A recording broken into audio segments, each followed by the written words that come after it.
All right, y'all. Today, we're coming with negativity. That's the easiest way I can put it. We're going to talk about NBA teams that are currently failing, whatever that means for them. You know, there's different standards for different expectations. But we're going to talk about teams that are below expectations and talk about if it's time for them to panic or not. Look, there's one thing about us that y'all already know. We love to hate. It's in our blood. This is what we do. I am actually very, very excited to get all this hate off. I love it. You wake up every day, Donovan, you be like, what can I hate on today? I gotta find something. I have to find something. Luckily for you, we have plenty of teams to hate on. There's too much glazing in the world, man. Before we get into all this hate, y'all missed out on a generational live stream that we did on Monday. We're going to be live streaming every Monday, 8 p.m. Eastern. All y'all got to tune in. We're going to be last week reacted to you guys' hot takes. Yeah. And yeah, like Mo said, it's going to be basically a second episode every Monday. It was honestly incredibly fun for the first one. If people didn't get to watch it live, like Mo said, you missed out. You should go watch the replay. I want to hear y'all's comments on what you think about that live versus podcast and like the differences there and like what you guys liked about it, what you guys want to see us do differently. Because, it was our first time live streaming on YouTube, so we have a lot left that we're going to change and learn over time.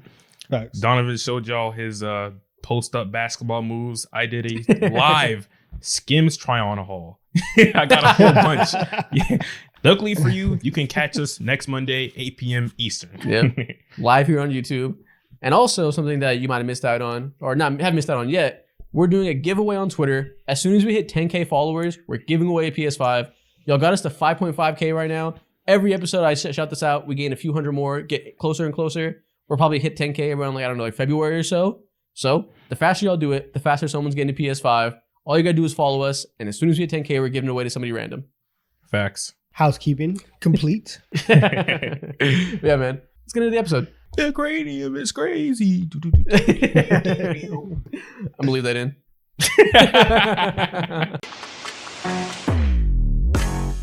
The cranium is crazy. Oh my god. I mean, I really don't know what to say. Crayon eaters rejoice. All right, Donovan, what team do you want to talk about first? Who do you think should panic? Listen, I'm going straight for my co-host right here. We're going to talk about the Atlanta Hawks, and we're going to have a serious conversation about this because before the season, both of y'all try to come on here and tell me that the Hawks were going to be much better than the Knicks. You guys were telling me that they were going to be amazing. They were going to be this top 4 seed, all this. Hold on. Right? Much better. Yeah, much better than than the Knicks at 5. Reach from hell. You guys said that the Knicks were going to suck and that we were going to beat a lottery team. I heard it. We can run it back. And now, here we are, about a month into the season, month and some change. And we're going to talk about it because they actually do need a panic. They are not trending in the right direction. And there's a lot of things going wrong with them. And so, like we always do with Hawks stuff, Mo, from your perspective as our resident Hawks fan, please tell us, why should your team panic? Or do you think they should? Because you don't have to. That's agree. also true. You can That's tell them also to go true. fuck You yourself. could be delusional and say that y'all don't have to panic. But are you in panic mode? That's the question. Are you in panic mode for the Hawks? Your drama makes me want to say they shouldn't panic just because you're being so OD about it. You're making me want to flip sides. Oh, man. As a Hawks fan, a lot of us are delusional, okay? And we go through different stages, different phases. And right now, I'm in a phase to where, we're still a young team led by a young point guard.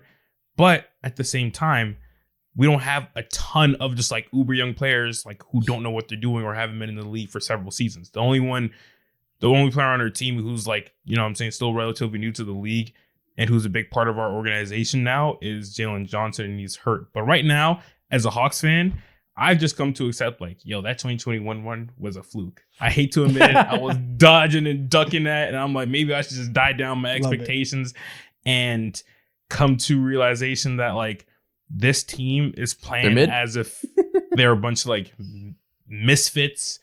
And if you were to paint a team that is perfectly catered to towards someone like Trae Young, it is this. If you were to have a coach who could help aid a lot of, just when you think of the black and white formula of big wings, people who can shoot, this is the team. You know what I'm saying? To the best of the ability that they could have built, this is the team, you know? Okay. I mean, you could have some nitpicky arguments or whatever, but in general, like you can't argue like, yo, like this roster is ass. It's generally not ass. A lot of players on here are good players and they're productive and shit like that. But right now, I think we should panic. Number one thing is like I think we're having a hard time settling into Quinn Snyder's system. It's very complicated, and Trae Young plays a simplistic brand of basketball, and so does our second best player. On top of that, Trae Young he's been really inconsistent, although over the last few games he's been more consistent than ever. So it's just we don't play any damn defense. That's the third thing too, man. We don't play no damn defense. That's what really kills us. This tweet Nikhil pulled up. Someone said the exact same thing. Perfect timing. Someone said they don't play no fucking defense, and I'm glad you said that because that's always been a Quinn Snyder thing. I think in his Utah Jazz days, they were a very offensive-oriented team, despite having Rudy Gobert. And they were just like, listen, we're going to load up a lot of shooters. D-Mitch is going to run the offense. Rudy, you handle the whole defense. And that ethos works when you got Rudy Gobert behind you. Clint Capella's not Rudy Gobert for as good as he is. But real quick, before why are you laughing at me, Donovan? Damn. Because it's funny. Because listen, because I'm going to take my 1 month victory lap. And that's I know, right? Congrats. 1 month. But before we let Mo continue to go deeper, we should give people a overview of what the Hawks are at right now because we didn't fully explain what's causing us. I think maybe they should panic. Let's talk about it. Currently, they're the 10 seed. They're 8-9. You know, the Knicks are 10-7, so it's a 2-game difference. Not the biggest deal in the world given the current standings. You know, like Donovan said, only been a month. But Jalen Johnson just got hurt, and he's going to miss 4 to 6 weeks. Jalen Johnson has been, you could argue as high as their second best player this year. Definitely in their top 3. He's been an integral part of the team, what's made them solid. They're a top 5 offense right now, despite being the 25th defense. And a big part of that is Jalen Johnson's emergence. So I think we're all saying maybe they should panic because they're mid right now, middle tier, and they lost a key piece that's going to be out for a while, and that could potentially do a big backslide. So it's a big piece to lose. Yeah, and that's the main reason why, for me, I'm pressing the panic button for the Hawks because it looks like things are going to get worse before they get better. And like, obviously, this team is like Trae Young oriented. They're going to ride and die with him, and they're only going to go as far as he can take them. And right now, Trae Young is having his worst shooting season from the field, like in his career. He's below 40%. His volume is like, his 3-point shooting is like fine. Correction, sorry to cut you off. He hit 40%. Where's he at? He's at 40, exactly. All right, I 40 exactly. Thank God. Yeah. He's at 40%. He was at listen, a win is a win. 39.3 whenever I checked. Yeah. Oh, you're right. He fell back down after the last game. Thank you're you. right. Oh, fuck. Thank you. So, yeah. So your lead guard, there's a couple problems. Your lead guard is not playing well. He's having a lot of 5 for 14 nights, 4 for 14 nights, that type of stuff. Also, the starting lineup is not being productive. They're starting off games extremely slow. Their most used lineup is Trae Young, DeJounte Murray, DeAndre Hunter, Jalen Johnson, Clint Capella. That lineup is -4, which is in the 32nd percentile. That's your starting lineup. Your starting lineup is losing minutes. And so, like, again, because you have that, and like Isaac said, your third or second most productive player is going to be out for the next month and a half. Who's going to step up? Who is it that's going to be able to provide that intensity for them? And I don't see anybody filling that role right now. So that's why I'm like, oh, this is going to get bad. This is going to get kind of ugly. You know what's tough? In their last, 7 games, they have won 2 of them. 2-5 in the last 7 games, which included 3 straight losses, 2 wins, and 2 straight losses. Last one was to Cleveland, where they lost by 23. Got their backs blown out. In that time, Trae Young is playing like what you kind of would expect from Trae Young before the slump. 27 points per game, 10 assists, 42% from 3, which is a big turnaround, which, we probably expected some regression to the mean from the 3-point line at least, and 43% from the field. They're still not winning games, but despite, their biggest issue being fixed for that small sample size, still losing a lot more than they're winning. Mo, why do you think that is? Oh, man. Well, one of the reasons why I think pause. that is because we haven't had such an easy schedule. Now, I'm not running to any excuse or whatever, but the truth is the truth, man. They have the 4th hardest schedule in the league, and these next 15 to 20, I believe, it's more favorable than what they were facing earlier in the season. And so I want to say that. Something else that I can say is like, you know, this is me potentially talking myself into delusion. Okay, preface. Quinn Snyder teams usually, for the most part, get off to slow starts. If you look over the last few years when he was a Utah Jazz coach, of course, they always were like 500-ish or whatever. And the Atlanta Hawks, since the year 2021, they've had a record of 89, counting today, of 89 and 92. So it's like the definition of mid. And so there's just like so much going on. We're trying to learn a new play style. There's like flashes and glimpses, but of course those flashes and glimpses literally only last throughout the entire game for like compiled into its entire game, like 2-3 minutes. You know what I'm saying? So it's like the motion offense is there. I think we're like the third best offense currently in the NBA, which is insane. So I still think we can get even better, which is the scary part. But at the same time, the main focus is defense. If we're gonna reach expectations and get to the standard that we should be at, or at least our front office believes that we're gonna be at, we need to start playing some damn defense. There's no excuse, no reason why we should be one of the 5 worst defenses in the NBA when you have Clint Capella on your team, DeAndre Hunter, who's just DeJounte Murray, and someone like Jalen Johnson, who's not a slouch, I would say, on the defensive end either. You know, so it's like systematically looking at Quinn Snyder's scheme, of course, like you alluded to earlier, Isaac, he's never been a defensive-oriented team. He just got blessed with Rudy Gobert. You know, my fix to the Atlanta Hawks problem is fucking trade for Rudy Gobert. Please. God damn it, I need it. I've never begged for a French like this before in my life, but I need it. That's hilarious. Yeah, I mean, they're interesting because, like you said, they have been a top 5 offense all year, which that's the core of why me and you predicted them to be good. Is because that's something that in 2021, when they were a good team, it's because they had, I think, the 1 or 2 offense that season. Quinn Snyder's an offensive, I don't know if I'll say genius, but high-level offensive coach. You expect that to lead to some high firepower teams that can compete on any given night. But like you said, 25th in defense. And what's interesting to me is their defensive issues are exactly the same as they were before with Nate McMillan. Whenever they traded for DeJounte Murray, a lot of people were trying to convince me it was a good trade because they needed perimeter defense. And me personally, I was like, listen, they had the 21st rim defense the year before that. Their biggest problem is no rim protection. Clint Capella missed a lot that year, so maybe that was why. But that was the issue, and a defensive-oriented point guard isn't going to fucking fix that. And that year, they had a 66% field goal percentage given up at the rim. This year, that's 65.3. Same shit, different year.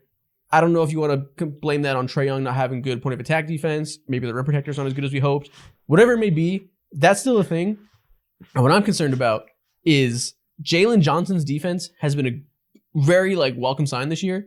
He's been a great efficient scorer. That's been awesome. But he's been genuinely impressive defensively. Their half-court defense is 10 points per 100 possessions better with him on the court. So they're already really bad, but they're better with him on the court. Yeah. You take him away, they're going to be horrific. Listen, there's not a lineup that they have according to cleaning the glass. There's not a lineup that the Hawks have that is above league average defensively. All of their lineups are bad, right? And so you can ask Quinn Snyder, and listen, maybe we'll see this change with Johnson out and all these other lineups, trying to fill in the void. But whatever Quinn Snyder is trying, it's not working. And so the same problem that they had, I don't think that this is a Quinn Snyder problem, though. I think this is personnel. Because a lot of the personnel in terms of defensively, you have Clint Capella in the back end manning that defense. That's been the same way for a couple of years now. And so you have that, and you have Trae Young at the 1 and the 5, and those things are bookending your defense. It's like that has to change. And so unless you want to get Clint Capella out of there to go get a more a better rim protector, that's what it's going to be. So I don't know. I think this team is structurally flawed, and it's not necessarily it's not anybody's fault. At least on the lower level. You know what's weird? It's the GM. See, there's 2 things. I'll let you go first, Isaac. What's weird? Yeah, I'll be real quick. I talked about a couple years ago before they got DeJounte Murray, the rim defense is the biggest problem because it was Olay. Teams were finishing there really easily. They were 25th in efficiency given up, but they were only 15th in rim volume given up. So they were average in terms of not letting teams get to the rim in the first place, which is incredibly important for building a solid defense. Because like we've mentioned people many times, rim defense is like the core of it because those are the most efficient shots in the game. But the past 2 years with DeJounte Murray, last year they were 29th in rim volume given up. Damn. This year, 28th. Yeah. So teams are just getting there nonstop, even though they actually hold teams a little bit better when they actually get there. But if you're letting teams get there more than anybody else, it's impossible to build a good defense. Every year we see the top defenses don't let people get to the rim. And to help add context to exactly what you just said, now that we have Quinn Snyder here, something that I noticed a hell of a lot more is that we are jumping passing lanes. And that's something that's, preached by Quinn Snyder. Hella. If you look at Trae Young, he's averaging the most steals in his career. I think he's averaging like 1.6, something like that. DeJounte Murray's having the third most steals in his career.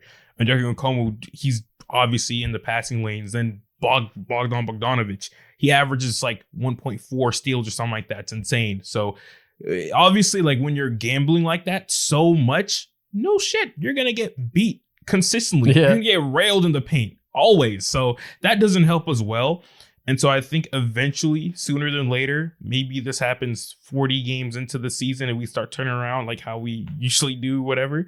That's when maybe that whole thing will get addressed, but that doesn't help at all. I got some bad news for deflections. you. I got some bad news for you. Exactly. It's not gonna happen. Yeah, they're top 2 in deflections, so that's working. That makes total sense. If that's a Quinn Snyder thing, like you're saying, you would know that better than me, watching them more often than I do. That makes sense because when you have Rudy Gobert on the Jazz, it makes sense to be aggressive in the passing lanes because you got one of the best rim protectors of all time behind you to cover it up. If you don't have that and the guys you have jumping the lane aren't as talented and Clint Capella is just not Gobert, that's a hard formula to make work. So is it a talent issue?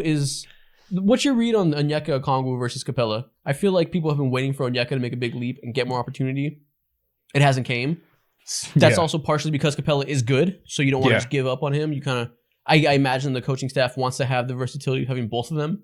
That's do you feel like either of them have been good enough? That's the thing. A lot of Hawks fans want to go ahead and get rid of Clint Capella, but I think this will be one of those situations to where if Clint Capella was to get traded, you will not know how good you had it in life until something is gone from you. You know what I'm saying? And although Clint Capella can be a little annoying to watch sometimes, what NBA center, who's not top 10 won't be a little annoying to watch sometimes, like with how much shit people give Clint Capella, specifically Hawks fans, when it comes to what he's asked to do, he does a pretty damn solid good job at it. So I don't think I like him a lot. He's good. Yeah, he's not the issue, And as far as Onyeka Okongwu, although he is a good young player, he's tenacious on defense, maybe sometimes a little bit too tenacious because he gets into foul trouble like hella. He is not ready just yet to take on the reins of him being a starter. As bad as Hawks fans wanted, and hell, our coaching staff wanted to because he's been getting more and more minutes, and Clint Capella's minutes over the last few years has been on a slight decline. He's just simply not ready, and we will be out rebounded like a motherfucker routinely if that was the case. I was gonna ask you, so is it rebounding why you say that? Because he's like 24 now, like he's not super young. Like you would think by year 3 or 4, is he year 3 or 4? I don't remember. You would think you think that'd be an age where you're ready to be a starter. So is it a rebounding issue with him? Like what do you think is holding him back from being given those reins? I genuinely don't know. Rebounding is part of it, but also it's like, it's rebounding, then it's sizing, and then it's also. What the fuck is that? I don't know. I don't know if y'all can hear that. What anime are you watching? Where we just randomly heard Nikhil, the producer, through his mic, we randomly heard like anime singing. Yeah. It was really strange. Exposed! Weeaboo, weeaboo, weeaboo. No, it was a commercial. It was a commercial. Let's calm down. He's never getting on the mic again. I promise you. His mic is staying muted for the rest of the month.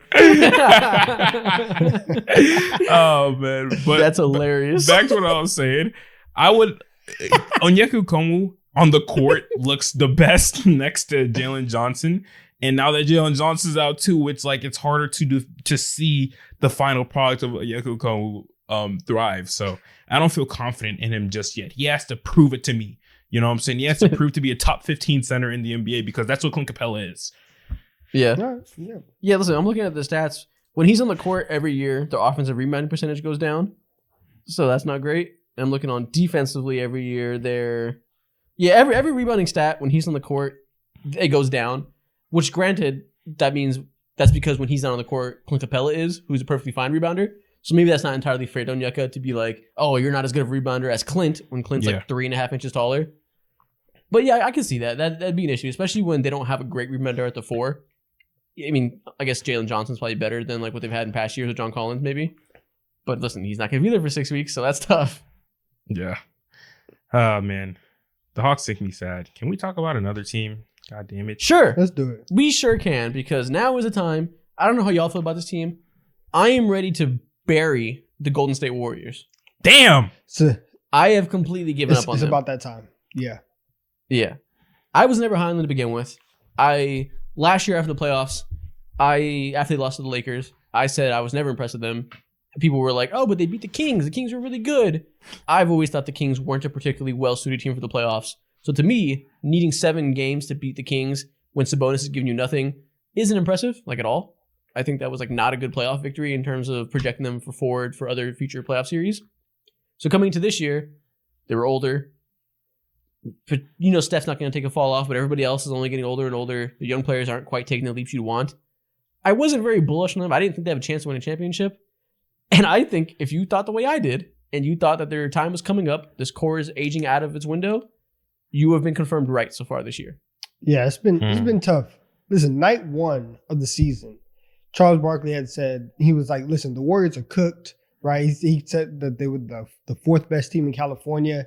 And I was like, okay, like listen, it's night 1, you're being a little hyperbolic, da-da-da-da. He was right. Like they are the 4th. They are the 4th best team in California. They are cooked. Like, listen, Klay Thompson is talking crazy. Draymond is acting crazy. Steve Kerr is coaching crazy. Like everything that can go wrong for this team is going wrong. Gary Payton, it was announced today that he's going to miss some time. Chris Paul is hurt now. Andrew Wiggins has fallen off of a cliff, right? I 100% don't see a way back for this team, right? Like, for context for those listeners, the Warriors are currently 8-10, sitting in the 10 seed. They're 2-8 in their last 10 games. Like Donovan said, Chris Paul's hurt day to day. Gary Payton, Donovan said he's gonna miss some time. He's gonna miss a lot of time. He tore his calf. He's out indefinitely. Another serious injury to an incredibly valuable player for them because of his athleticism and just like speed and tenacity he brings defensively, something this team sorely lacks. And I think we can boil this down to 3 major problems. Klay, washed. Doesn't think he's washed. He's in his mellow stage of his career, and it's costing him greatly because they're never going to bench him because Steph wants him there, and Kerr trusts him. Draymond Green, erratic, isn't giving you much besides getting technical fouls. Never going to bench him because Steph wants him there, and Kerr trusts him. They're young players. Kuminga's been Moses Moody has been probably their 3rd or 4th best player this season. Not getting the minutes because Steve Kerr and Curry want Klay Thompson there and trust him. So it really just boils down to their other 2 stars haven't been good enough, and because the decision makers there want to trust them, it's holding back other players from getting the minutes and getting the free reign they need to develop into that next stage. Yeah. What do you do about that? Because you're not going to get rid of them. It's really the politics. And you talk about Klay overshadowing Moody. Klay is going to be a staple in whatever the Warriors do. Like he's going to be there, right or wrong. That's the way it is. The Wiggins stuff is interesting because the other night, like Wiggins was doing what he does, which is playing poorly, and Moody's actually having a right. And Moody's actually having a good game, and Kerr pulls Moody for Wiggins for that lineup, and it's like Klay at this point, like obviously you have to like respect him. He's a non-shooter, man. Like he's not making that. He's not making anything. Dre. You mean Wiggins? No. Klay. I'm talking. Oh, Clay's a non-shooter? He's bricking everything, right? Well, he shoots 38%. He's not a non-shooter, but for his for the type of shots he takes shots like he's still Klay. He's an irrational shooter. That's what it is. For them to be the Splash Brothers and like the offense to work, both of those guys need to be, knocking down shots at a highly efficient rate. And that is not happening. Yeah. So right now, him for his standards, non-shooter. Dre, non-shooter. Kevon Looney, non-shooter. So now you just have Steph Curry running cardio for 40 minutes a night. trying to get everybody open, trying to hope that they double him. And it's not a good situation. They also can't win at home. They're the only team right now in I guess the top 10 in the playoff picture that has a losing record at home. That's nuts. 3-6, which is wild. Oh man, Nothing's going right. I feel like that'll adjust to normal, but it's not a good sign. I'll tell you that. Yeah, no, nothing about the Warriors makes me feel good at all. If we were talking like the first 7 games, 8 games of the season or whatever, back when they were eating, Steph went out briefly because of a little injury or whatever. Chris Paul, a lot of people raving about him and his magnificent start.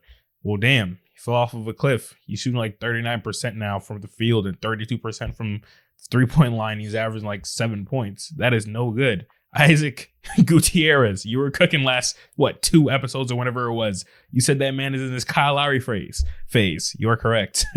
He's just been at absolute zero. Now that he's gone, along with Gary Payton and Wiggins, he had his first good game last night against the Sacramento Kings. But even then, it's just like you need that a hell of a lot more consistent, and there's just not many other threats on this team to rely on. So yeah.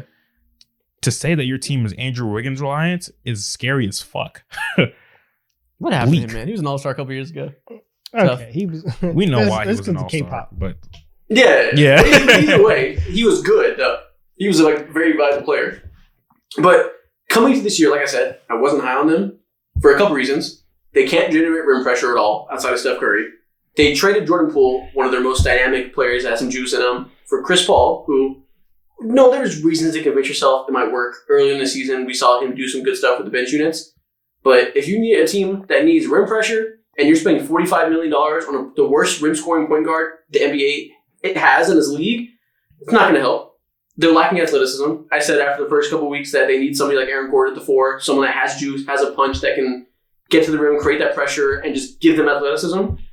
The best version of that they have is Kuminga, who isn't very good. We can say it now.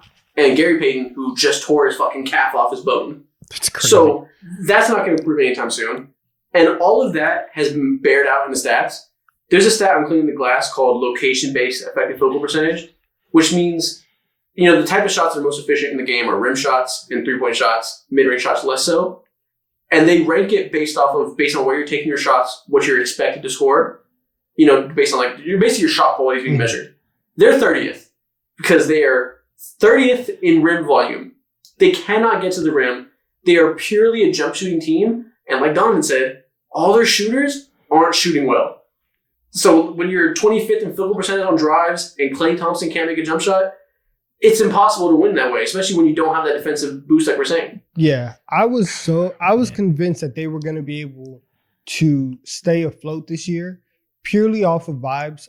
I chalked all of last season up to just, hey, it's out the door because Draymond punched Jordan Poole. Like, they made their decision. You keep Draymond, you keep the anchor of your defense. You get Jordan Poole, who, listen, you said that, trading him, it was the right thing to do. He was unplayable in playoff series. And so it's like, I guess, I don't know. It was a money issue more than anything. Yeah, but yeah, I figured that now that he's out the door and everybody can kind of breathe and it would be okay, that they would be fine. And you come out the gate and start 6-1, whatever they did. And it's like, okay, like we're here, right? Chris Paul bench unit was good, but again, like the Andrew Wiggins stuff was also been terrible because their starting 5, just like the Hawks who we mentioned, their starting 5 was losing minutes, and so they did not have a core lineup that they can do both two things of. They didn't have a lineup that they can play for a lot of minutes, and they didn't have a lineup that they could play a lot of minutes and trust. Right? You can play the bench, but how much are you trusting Gary Payton and Moses Moody and Kuminga and all that? All right, sorry about that, guys. I had to do a quick cut because my audio stopped recording for some reason. So the last couple minutes were me using my camera audio. So if that sounded like shit for a few minutes, my bad. We should be back to normal. Donovan, what were you saying before I cut you off with the tech difficulties? Actually, listen, I forgot. All I know is that the Warriors are, at this point, they are cooked. Their starting lineup doesn't have a lot of shooting. Andrew Wiggins isn't the rebounding from him doesn't look the same.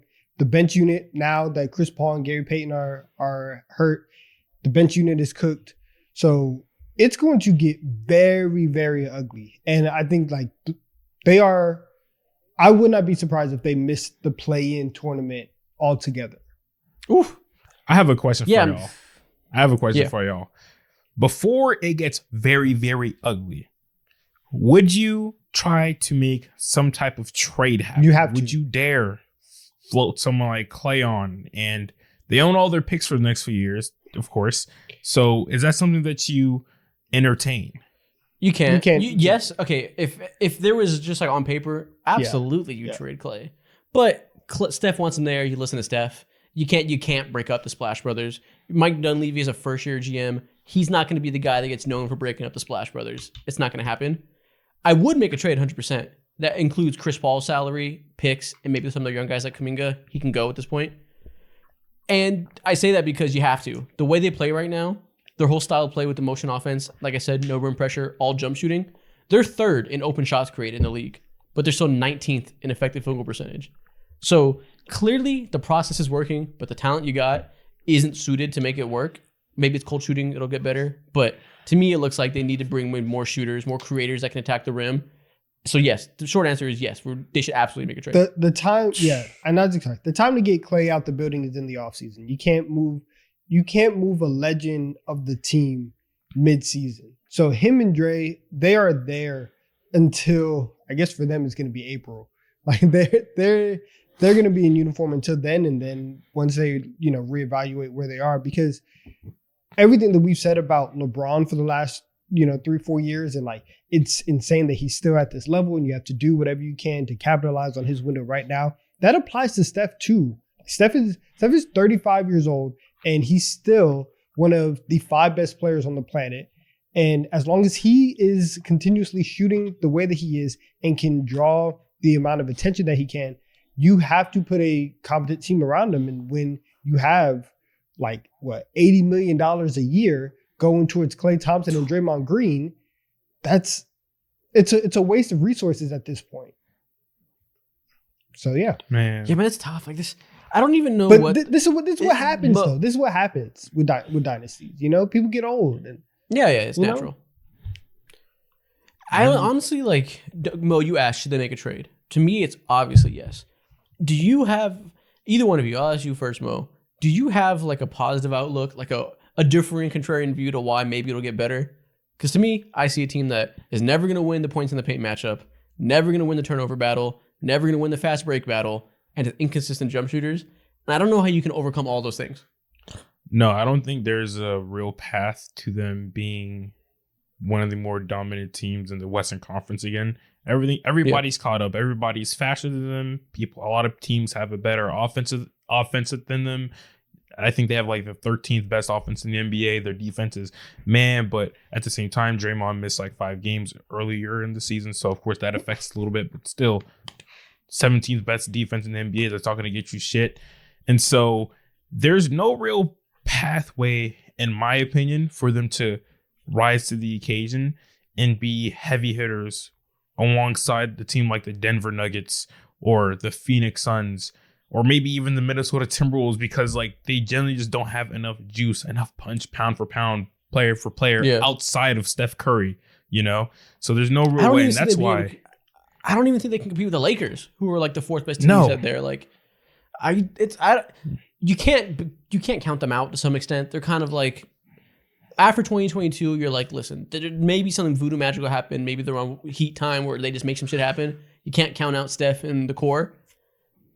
But that's purely emotional and just they're goats and they'll figure it out. Logically, I don't see any reason to believe. Listen, Draymond Green choked out Rudy Gobert a week and a half ago. The moment that happened, you look at this team and you say, okay, it's unserious. And it's not Steph Curry's fault. It's not Steve Kerr's fault. It's Draymond's fault. But you look at this team and it's if we're choking people out on the basketball floor, I can't expect to look at this team on a night-to-night basis and say that everything is right, especially when your quote-unquote emotional leader is off the rails, right? That's always been something that you could point to and say, he's kind of crazy, but it's okay because he's going to be DPOY level. That's not there anymore. And they're done. They're done. He's just the epitome of moving like he thinks he's Pac. That old Kanye tweet meme. He's moving like he's Pac. Clay's moving like he's Melo, and Steve Kerr's moving like he hates youth. Like, I don't know how you get past all of this. You don't. You can't. You just lose games. Yeah, you can't. And this is just something for the fans to sit down and see because it's natural. It happens to a lot of dynasties in the NBA. Not every single NBA team or organization is going to just thrive for 10 years like the Warriors did a couple years ago. Like, it's just not going to happen, and we're just like riding the course of the death of the Warriors era. And the 15-year-old in me is dancing up and fucking down. I was the number one hater for these guys. But now that I actually appreciate basketball, it's kind of sad to see. Nah, no, it's not. You're grittying on their grave. Don't lie. All right, man. We can move on. Do y'all want to talk about the Detroit Pistons a little bit? Oh man, yes. This is all I have to say. This is something I have to say, bro. You are an eternal hell as an NBA fan. If you have to rebuild, you're rebuild. What even is that term? You messed up, so you're fixing your mess up. What the hell is that, man? They just have they have a collection of players who are good individually, I would say, and you can see them being productive, but as a collection, it's not it.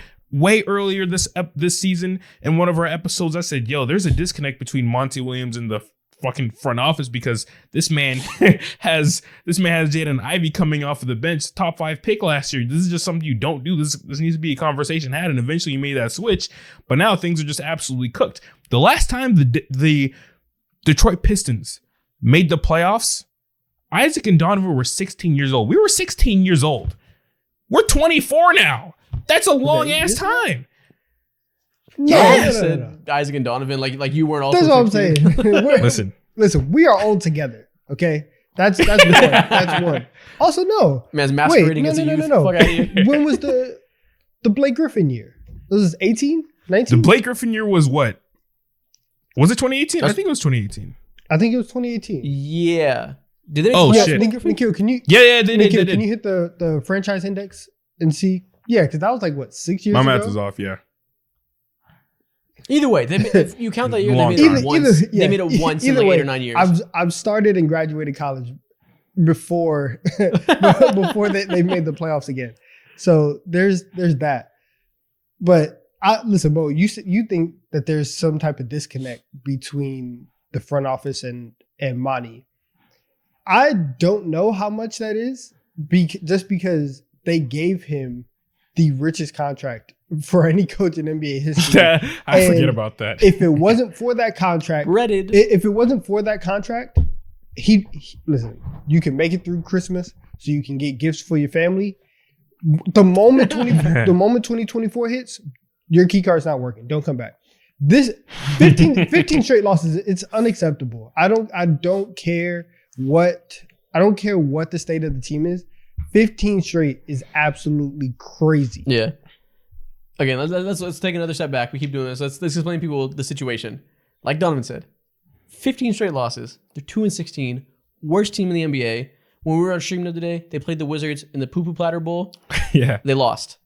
They currently, in the last couple of years, since they've had Cade Cunningham, he's missed a lot of time, but in the games he's played, they're 25-66. They have made zero progress as a team around the number 1 pick. They've done zero progress in building around him in a way that can help him flourish. They are the worst three-point shooting team in the league, despite having a lead guard who needs three-point shooting. They are one of the worst defenses in the league, despite having Asar Thompson, Jalen Duren, Cade Cunningham, people you would think would be good defenders. Nothing about this team is working from a structural level. They brought in Monty Williams, like Donovan said, to be the richest paid head coach in the league. He's supposed to be a culture changer. He made the Phoenix Suns a contender. That's something that takes time, so we can't overreact and say that won't work for him. But so far, the vibes and culture and everything there have been worse than they were last year. Again, only 17 games. That's something that takes time, so I'll give him time there. But there has been no immediate results that have give you, as a Pistons fan, any reason of optimism. listen, they have 15 losses right now. By the end of December, they're probably gonna have 30 losses on their record. Okay, Sick. actually no, that's a lot. That's a lot. But they're They're not gonna play that many games. But like 24 probably. 24 losses. Right? Still sick. How many teams in the Eastern Conference, like what teams do you think will have 24 losses all year? Like are the Celtics losing 24? Are the 76ers? Are the Bucks? How like they're gonna have There's gonna be some teams that don't lose that many. You're right. There's gonna be teams that have a year's they're gonna have a year's worth of losses in 2 months. And it's absolutely disgraceful. And like I don't know where they are going. And Nikhil, can you zoom in? What is it? Did I say 9-52 in the 2023 calendar year? Oh my God, they're in hell, bro. 82 and 238 over the last 5 seasons. Oh man, this is where Detroit Pistons fans need to just sit down and probably don't even invest any of your money to go into any of these games.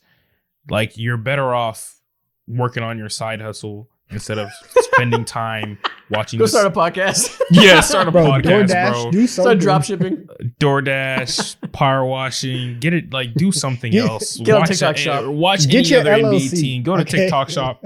Get your LLC because you are not doing anything productive. You are not even entertaining yourself by watching this struggling team rebuild. Like this, we would all think that I am in hell as an Atlanta Hawks fan. You know what I'm saying? After seeing the second that your team like gets expectations placed onto them, that's when things get a little bit more intense, obviously. And so for me as a Hawks fan seeing this, I am so happy and blessed to be in the position that I'm in, because having to rebuild and blow up something that's just was built 2-3 years ago is embarrassing. And they need to restructure everything, because being lazy on defense and offense, having no type of strictness or rules or just anything is ridiculous. And so they need a lot of changes. Needed a lot of changes. And sure, the only benefit of the doubt that I can give them is like, yo, they're missing out on someone who's pretty fucking important, who's an 18 point per game scorer, you know. They're 6'7". What's his last name? Bogdanovich still? Yeah. So it's like Still, he changed it. yeah. Yeah. So Bojan. it's like they're just cooked. They're cooked and they need to start swinging pieces out left and right. Yeah. Nikhil, can you pull up the list of Detroit Pistons draft picks? Let's go. Let's figure out where this process got fucked. Because in 2007, when LeBron scored 25 straight, that was the end. Listen, that was the end. That was the end of the Detroit Pistons that everybody knew. This very rough and physical team. They had made, I think, four straight conference finals, and like Mo said, they haven't made the playoffs a lot since then. But yeah, let's see what this has happened. Let's scroll down. What's it called? So in previous years, let's go back a little bit. Let's start with 2019. That's after they traded Blake Griffin and they really drove into the rebuild. They started off, drafted Sekou Doumbouya. Sekou Doumbouya, ass. Okay, Doumbouya. Terrible. He's from France. He was horrible. He got signed. He signed with the Lakers Yeah. in year 2, and he didn't get no run. He was a certified flop. He was a project pick, the 15th overall pick. You can't blame him too hard for that. A lot of I think folks it was are a worthwhile comparing him swing. to Giannis. Yeah. He was one of those Giannis swing picks. Yeah, so whatever. It wasn't a terrible pick. Isaiah Roby didn't work out. He ended up on OKC pretty quickly. Next year, 2020, Killian Hayes. The draft world liked him a lot. He was in France playing with grown men, like a lot of guys we see come in and have success. Looked to be a really good passer, legitimately good defensive player. Obviously hasn't worked out. He's memed as being the worst scorer in the NBA because it's true. I don't blame him for that, but a second miss in a row on a project pick that just didn't hit. But they were early in the rebuild. That's when you take big swings, right? Is it? After that, Cade Cunningham. They get blessed the number 1 pick. They get Cade Cunningham. They get Isaiah Livers, Luke Garza, and JT Thor all in one draft. Cade should be a generational player that changed your team around, given the fact you build around him properly. After we go through the rest of these draft picks, we'll talk about him, see how y'all feel about him. Next year, 2022, they draft Jaden Ivey. Best player on the board. People like him a lot compared to John Morant. I've always thought it was a questionable fit with Cade Cunningham. But when you're in the top 5 and you have nothing going for you, you don't really draft for fit. And then this year they drafted Asar Thompson, who's been a hit, certifiably. Where did this go wrong? What do y'all think is the issue with this young core? They just the team sucks. No, and here's why. And this is, I think you see this a lot with a lot of tanking teams, is that you get into these modes where, yes, you have an opportunity to draft a player very high, but like you said, you don't put the pieces around him to develop them, right? So when Cade Cunningham comes in and you've just missed on 2 straight picks, he's coming into one of the worst situations in the NBA. The veteran presence around him, the team around him is not great. And you are asking him, hey, immediately come in and raise the floor of this entire franchise that has been moribund for years. And so tanking doesn't and I don't want to I am. This is going to be like an anti-tanking tangent or whatever. But I don't Gross. Tanking doesn't necessarily guarantee you wins in the long run, right? Just because you bottom everything out and it might be the process that can get you the number 1 pick, that number 1 pick doesn't guarantee you that you are going to be in a good position to develop them to be good. And so I think for them, they have tried to bottom out too many times. And whenever they do get the piece or pieces that can actually be building blocks of a franchise, they are surrounded by nothing. And so the team sucks. Yeah.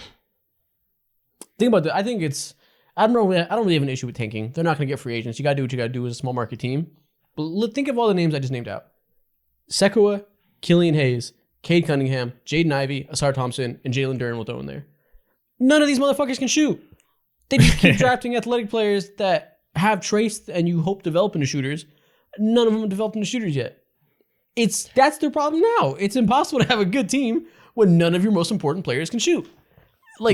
Granted, it's not bad process in theory to draft young players. We all like the Asar pick. We think he can develop into a decent shooter, and if he does, he'll be incredible. But, if that doesn't work out, you're fucked. And none of these bets on shooters, besides maybe Jaden Ivey, who's been shooting better. So was Cade this year from 3, but not great. Cade shooting better is 34%.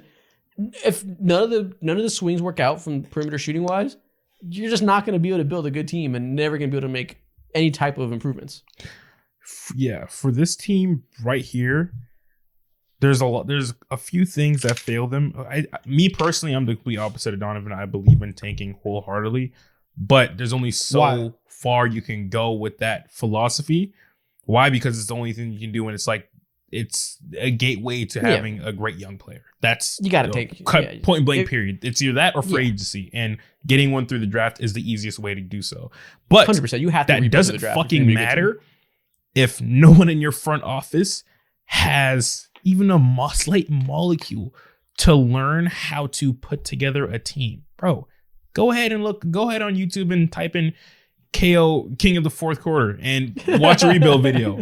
That'll do you some justice. You know what I'm saying? And at this point, if I am a team like the Detroit Pistons, you have to rebuild. Do what's obvious. Get rid of someone like Jaden Ivey. Not to say that he's a bad player or anything like that, but he is someone who you can extract some type of value for and help alleviate the pain that Cade Cunningham is going through. There should only be like 3 mainstay players who are not going anywhere. I'm sure we're all not down on, insanely down at least on Cade Cunningham. He's literally in hell. Asar Thompson, you know what I'm saying? His potential is sky high. And then Jalen Duren. Those 3 have NBA skill sets that ping well enough with each other. And also there's a clear path for them to be one of the best at their position, Yeah. And so that's the main thing. I don't think the problem is that they don't rebuild a team. To me, the bigger issue seems to be, granted, I'm not a Pistons fan. I'm not out here watching 60 Pistons games a year, so maybe I don't fully understand this situation. It looks like player development. Like you said, they take a lot of raw draft picks that need to be developed into shooters. None of them have developed. So, that's clearly the issue, I think, is that none of these players have developed as you want. You said we're probably not down on Cade. I think we need to have a discussion about Cade Cunningham and how we're viewing him, because early last year, we were having conversations with him comparing him to Anthony Edwards. That's the type of shit he was in. And he just clearly, through 3 years, has been nowhere close to that level. Again, not his fault. He's a slasher with no shooters. But I think we do also have to look at the player he is at what is he, 22 now, 23? Yeah, 22. We kind of have to reevaluate what we think he can be based on what he's done so far. He's not the passer that we hoped he could be coming into college. People thought he'd be like LaMelo level passer. He's just not. He's not the athlete that we thought he could be. He's never been a good rim scorer. This year he shoots 52% at the rim. Granted, no spacing, so it's hard to get there. But he's not explosive, getting past people to get to the rim. He's an okay-ish shooter. He shoots 34% from three. In college, that off-the-dribble shooting was like what was going to make him a star offensively. But he is a good defender, but none of his skill sets have grown to be elite yet. Yeah. He's well-rounded, so everything can come together to make him pretty good still, but Yeah. I'm starting to doubt whoever be like a true superstar. Are y'all? Yeah. The thing for Cade is like what made everyone sold on him is the passing and just how he could do pretty much everything on the court. Now, yes, I think his main comparison in the NBA draft was, this sounds fucking ludicrous, but it is true, was fucking Jason Tatum and Luka Doncic. That is, Yeah. that's nuts. You know what I'm saying? Shades Has of. Yeah, shades of them. Yeah. He obviously It was like, a 2K build. has that's an yeah. insane 2K build, bro. It's an insane 2K build. And when you have someone like Cade who doesn't appear to be elite in any specific category, like he's not an elite shooter, obviously. He's looks like he's changed his shot, or earlier in his career, he changed his shot a couple of times and it just looked so wonky. And now it's like it's in that okay place. Not one of the best passers in the NBA, even though he's good at it. Defense, bro, that entire team don't play defense, and he especially does not really play defense either. So it's like, I think it's time for potentially us to consider him as not that guy. And this rebuilding the rebuild, he is a part of that. But that doesn't mean like he can't be one of the guys. You know, there's nothing wrong with being the guy. He'll be good. It's just, like, I don't know if we can project him to eventually be a top 15 player anymore. And I think coming in, number one pick, he was thought to be generational. He's just not. Y'all see this tweet on the screen from Mo? This is Mo this summer. Said, not a lot of people going to care, but the Pistons have made amazing moves, man. Pushing play in. And Isaac responded with a classic blankie mode meme. Now listen, this was after the NBA draft, and they took Sar Thompson, and then, man, yeah, and it just hasn't. Embarrassing. It just hasn't. Listen, it hasn't panned out, and the person that they're building around isn't what they thought they were going to be. And for Cade, if we're talking about that conversation, you have to pick one. You can either be bad at scoring at the rim or bad at shooting. You can't be both, right? If you're going to be that guy, you can't be both. Pick one, and then we can work on the other. But it's just, there's too many faults in the game right now. And yeah, Mo's been saying it. They have to rebuild the rebuild, but they are going to have to really change up their entire strategy, because whatever they've been trying and the prospects that they've been going after, they are not equipped to build a team around them to be successful. So whether that means being like aggressive in the trade market and just saying, hey, we're gonna go bring some guys in that can play right now, and then we can start developing them. That'll be the worst thing ever for them. It might not be. You see what Houston did. Yeah. Houston's done that. They got some adults in the room, right? And now you have a couple guys, right? You got a real coach. You're able to develop just a little bit better. Maybe they take that path instead of bottoming out. No, for sure. I thought you were alluding towards the Zach LaVine route, which I'm like, I don't like. No. Not like swing. But getting adults in the room, I like. Yeah, not swing for the fences to be like, oh, we're gonna go from the worst team in the league. We're gonna make the playoff. Like, you don't have to make that level jump, but just say we're not tanking this year, and we're actually gonna try and be a competent basketball team. There's a lot of value in that. I agree. I think they have to do that, because we're talking about Cade recalibrating our expectations. But we can't write him off as like never being an all-star, because like we said several times, no shooting, and he's a slasher. He shoots bad at the rim. It's hard to shoot good at the rim when you got a million motherfuckers standing in the paint. Like, he's not John Morant. He doesn't have the athleticism to bail him out and to let him get to his spots no matter what. Not that type of guy. He desperately needs spacing for us to even find out if he can be a good scorer. Because when you watch him play, like, he can move, he can get to his spots, like, move around. It looks like he can do what he wants. He just can't. He's not in a team environment that can let him flourish to finish. Adding Bojan will help. Like Donovan said, add more shooters, add more competent players can help. I don't know how you have to do that, because otherwise I don't know how you can form opinions about your main guys when they're just not in a situation that can let you really evaluate them, I don't think. Exactly. Yeah, man, it's tough. And a little bit more context behind this tweet. I saw them boys go ahead and, you know what I'm saying, make moves for fucking Alec Burks and Joe Harris, who hasn't played for a minute. I think he's hurt, but I don't remember when he got hurt or whatever. But he's always hurt. Yeah, it is what it is. That's Joe Harris for you. And seeing that they had Didn't they sign Monte Morris? Yeah, and they signed Monte Morris, and that was even more context behind this tweet. And like, this tweet would make so much sense if these vets were making the waves that I thought they would and be making the impact locker room wise and just send the tone for how to be professional on a consistent basis in the NBA. But they haven't. And then alongside that, Kate has been disappointing. And so it's just an overall shit show. So they have like literally nothing going right for them. They have two things. They have two things going right for them, though. They really do. One, Big Sean designs their jerseys. That's hard. And then two, at the games they have this ice chain, and so who's ever like in the crowd and they're wearing like a cool necklace, they show them and they show love. So listen, if you're dripped out, the Detroit Pistons, they will find you.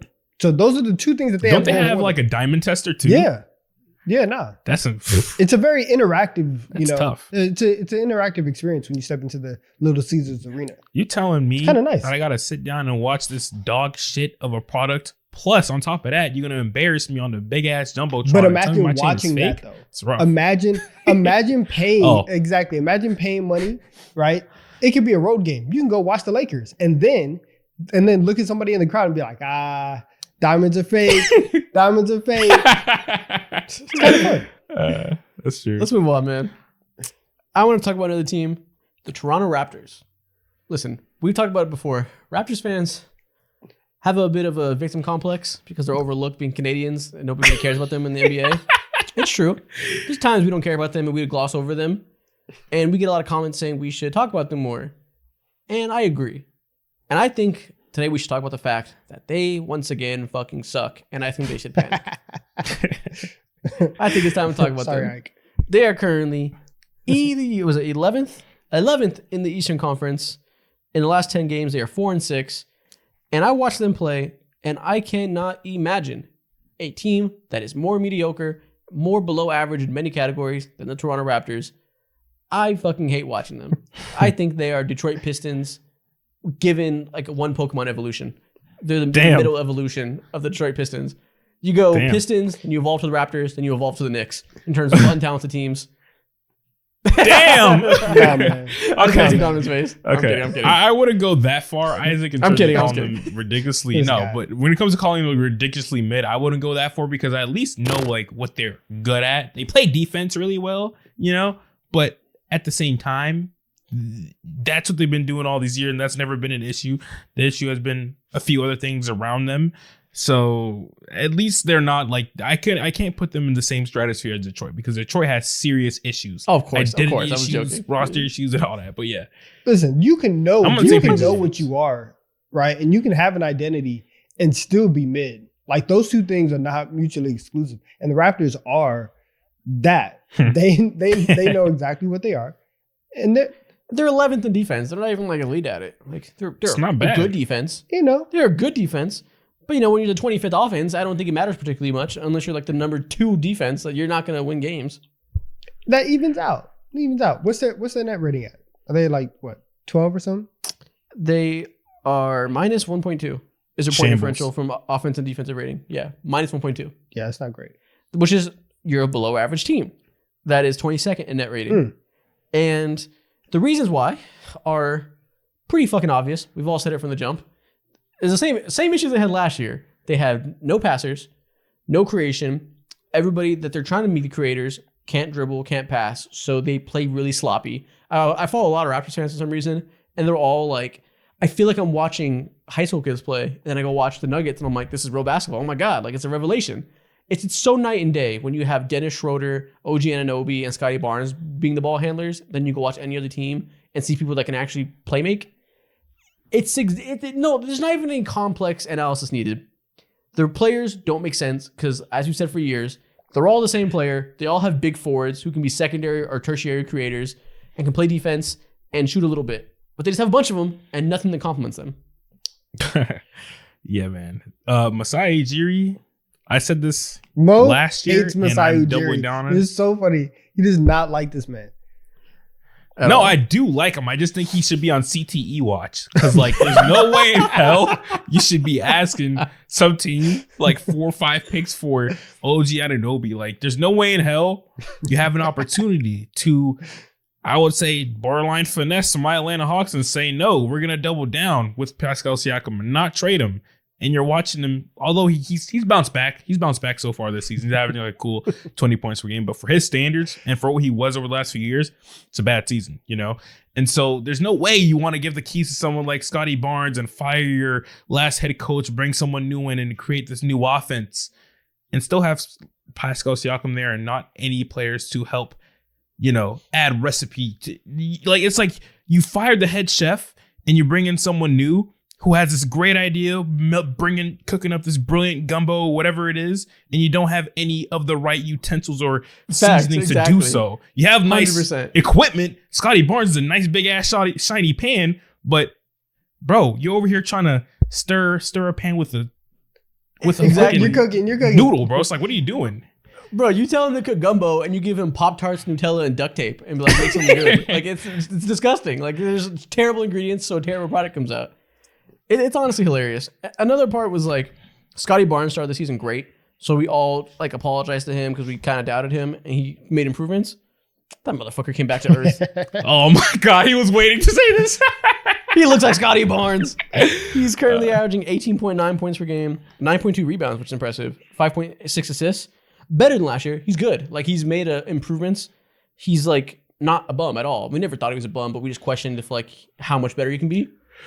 In the start of the season, he was averaging like 26 points per game. Looked like he made a star leap. And we acknowledged that and we gave him his credit. He no longer looks like a star by any means. Again, not entirely his fault because the team doesn't fit around him at all. And he's just like trying to get out the mud. But you look at his stats, he is just like the same player as last year, except now he shoots 38% from 3, which is, I think, is real and a meaningful improvement for him. Like, if he can be a legitimately good 3-point shooter, that makes him a better player long term. Yeah. But like, he's shooting worse at the rim, a little bit worse from mid range. Defensively, he's still really good, which I think is underrated. Still a good passer. So, like, again, he's a better version of last year because he can shoot threes. But he didn't make a huge star leap, I don't think. And without that, what does his team have to look forward to? Their starting lineup has a negative net rating. That's never a good sign. Listen, they have been reveling in their 2019 championship for much too long. And they should have known that the moment Kawhi walked out the door or the moment that they traded Kyle Lowry, this whole era is over. And we should actually we should try and go in a new direction. And the moment they got Scotty Barnes, the same thing that we've been saying for the Pistons and for all these other young teams is, now that you have your piece that you want to build around, it's okay if you don't want to bottom out, right? And it's okay if you don't want to go all in or do whatever, but you have to put the pieces around them to complement their skill sets, right? Development is one of the biggest keys of development, is making sure that they have the tools around them to elevate what they do well, and then you can hide their weaknesses while they work on it and doing all that stuff. Like Isaac said, they have the same player times 4, and in a moment that they should have, I guess, tanked or sold or done whatever, they traded a first round pick to go get Jakob Poeltl. And it was CTE. Yeah, that was a very, very CTE move where you're just kind of questioning the moves that they have. So we'll see. This summer I think is going to be a very definitive one in Masai Ujiri, and seeing if he's actually washed. And whatever, it's been past due. The bill is due for that championship, and they need to pay it. And so somebody has to get moved. Something has to change. Yeah, man. You were talking about earlier, you were doubting tanking. This team should show you why tanking is necessary when you're a small market team. You make all-in moves. Eventually, like you said, the bill becomes due, and you got to rebuild. This is what happens when you refuse to rebuild and you try to just be mid forever. They are the NBA equivalent of the New Orleans Saints. Okay. 416-979-6885. That is a psychiatric hospital. Masai Ujiri, please check in soon. Because there is no reason why we are what? We're in November right now.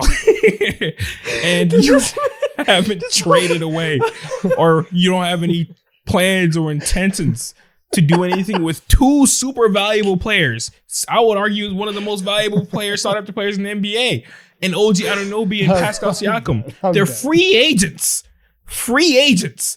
So you're telling me, what are we going to say? What are we going to do? What is Masai Ujiri's family going to do when they see him just fumble his team and his job? Sees the Raptors play, and his answer is to put Masai Ujiri in Arkham Asylum. I'm done. It just doesn't make any sense. Oh my God, that's gonna be a hilarious Twitter clip. Jesus Christ. Oh gosh, man. Yeah, man. Like I said, they have to. It's so simple. They have to rebuild, and there's been points in previous seasons when you could make some form of argument for them still being a good team. A couple years ago, like when the bubble season happened, the year after that, they were still good. Siakam was a star. They just got Scotty. Like OG was flourishing. Fred VanVleet was at his peak. He was looking really solid for a few years. Made an All-Star game. There was some reason to argue that they should keep the core together because they can compete. And You never know. They were in KD trade talks. Any big move like that can happen, and this team could go from meh to being put over the edge. That time has passed. They lost Fred VanVleet for nothing and still decided to make no changes. They could have fucking traded Fred VanVleet last year because they knew they were going to lose him for nothing. The whole world knew. And they still made no decision and still continued to just sit on their hands and hoard their mediocre pool of assets and wait. And your time has passed. Your assets are no longer as valuable as they were before. Siakam is expiring. OG is expiring. You lost Fred VanVleet for nothing. The longer you wait, the worse your rebuild is going to be. You're delaying the inevitable and just suffering for it. Yeah, man, that's tough. Yeah, man. That's shit is tough. sickening. most ridiculous. Shit is sickening. He's ridiculous. All right, before we finish up this part of the pod, let's do a rapid fire through other teams that obviously should do the panic button. I feel like there's some names and teams that we've talked plenty about that we should just go through real fast. First off, the Bulls should be more than panicking. They should be in the second gate of hell, descending towards their deepest, darkest nightmares. They're past the point of should they panic. They're obviously panicking. Yes. How do you feel about the Grizzlies? Let's go through them real quick. I think that the Grizzlies... Ja Morant. I think that they should panic, but for a different reason. Ja Morant's going to come back and make them better. They need a top pick, right? They should be worried about Ja Morant coming back and messing up what they have going on. They're not going to make the play-in. They're not going to make the playoffs. They are playing for ping pong balls right now. And Ja Morant is going to come back, jump over everybody, have all the highlight dunks, and they're going to win 2 more games, and it's going to mess up their odds. So they should be worried about that. Ja Morant comes back December 19th, and the same night, ironically enough, the NBA and Adam Silver was on timing. It's going to be a game on TNT versus Zion Williamson and the New Orleans Pelicans. But, you know what I'm saying, after that, they have to play the Pacers, the Hawks, Pelicans again, Denver Nuggets, Clippers, Kings. Dang. You know what I'm saying? And those aren't easy games whatsoever. So they have a pretty tough schedule, I would say, over the next 15, 16 games. And I'm on your side, Donovan. If I'm the Memphis Grizzlies at this point, and if we're that deep in the trenches in the mud, what is the point of trying to compete? You know what I'm saying? When there's nothing to really compete for being realistic about them and their championship odds this season specifically. Doesn't make any sense. Exactly. Listen, Marcus Smart is hurt too. And he's hurt. Jaren Jackson Jr. We talked on the stream the other day about, whether if he's a role player at this point or not. He hasn't been fantastic. But their offense is obviously going to get a boost. Like Desmond Bane is going to fall into a much more comfortable position. Right now he's creating a lot more than what you would want Desmond Bane to create. And Ja's just going to take a lot of pressure off of him. But it's going to be very interesting seeing how much or how easily Ja's able to integrate himself back into this team. But yeah, if I was the front office, that would be my biggest concern is we're going to mess around and not and not have as high a pick as we need to. Yeah, well, they don't want to, though. They're not going to want that pick. They're going to want to get back into squeaking into the playoffs because they're going to believe that they have a puncher chance. That would never happen. I mean, okay, so that's the question. They're 3-13. They're in a huge hole. If we've seen this team be really good, and their version of really good is like the 2 seed, so could they not get back to the 10 seed? No, that's too big. No, you're down 10 with another month without Ja, or another 3 weeks without Ja. You're probably going to lose another 7 games or something like that. So if you come out, did they win today? I don't know. Oh, I think so. So if they beat the Jazz. So 4-13 right now. If they are Ja's out for 25 games, if they are 7 and what would that be? 7-18? Is that enough? An 11-game hole to get back to 500. Listen, it's Ja, not Prime LeBron. Exactly. I don't know if you can make that happen. I think they're done. Yeah. Either way, based on if you want them to be bad or you want them to be good, it sounds like they should panic because they're sadly going to be stuck in the middle and nobody's going to be happy at all. It's a lost season. Yeah, they're done for. Yeah. They're done for. Next no one team. wants to see it. Let's talk about the Clippers. They're obviously a team that has been in a lot of panic talks. Are you guys feeling like, based on what you've seen from the Clippers, though they started off horrible, still aren't good? They lost a couple nights ago in pretty ugly fashion to a team they should have beat, which was the Nuggets without Jamal Murray, Aaron Gordon, and Nikola Jokic. They found a way to lose. And right now they're playing the Kings, and they're up big in the start of the second half, so we'll see how that goes. Yeah. But overall, has been a poor experience with James Harden. Should they panic? Something that I'm panicking about. This is like a little bit more bigger picture than the Clippers and the James Harden experience itself is like Kawhi Leonard, because it doesn't matter how good, in my opinion, James Harden would fit on this team. I think in the year 2023, Paul George cannot be your best player and James Harden cannot be your best player if you want to have real championship aspirations. It all falls on Kawhi Leonard and how much of a bionic man he can be, how much of a cyborg he can be. Can he be close to his peak form? And so far this season, he hasn't been that. Now, you know what I'm saying? It is early in the season and a lot of players struggle and all that, but Kawhi's coming off of an injury. And so, and he hasn't looked like himself at all. I said earlier this season, he's looked real Rudy Gay-ish and he's continued to look like that. And so that's like what my biggest fear is. I don't want to see Kawhi just be cool being the third option on this team or the second option on the team. Like that can't be the way. Yeah, I see no reason to say they're going to be good. They just haven't been since they've traded for him. So yeah, I guess they should panic because they suck right now. And you get again when you have a team that makes a big move like trading for James Harden, it's gonna take time. They're gonna. You would assume get better as time goes on. The question is, to what degree do they get better? Do they hit a point where you feel like they can contend? I have no clue. The loss that they had was probably the most embarrassing loss of the NBA season.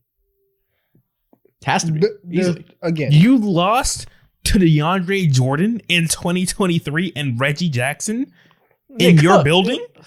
Reggie Jackson had 35 and 13 against the Clippers. What's happening? What is happening with your team? And I think moving forward and in a playoff context, those four on the floor together just don't fit well enough to win consistently. I don't think that they're going to go far. I think their like long-term aspirations are probably cooked. They're probably done. So yeah, if I was a Clippers fan, I would be panicking a lot. Yeah, it's at this point, they're clearly in a state of panic, and the door is always open for them to, at any point, figure it out, and they're being a good team. You have to acknowledge that possibility is out there, but there's no reason to think that it's like likely. Like the chances are non-zero, but they're not high at this point, I think. Man, I feel so sorry for the Clippers. Are there any more Don't feel sorry. teams that y'all want to Don't feel panic about?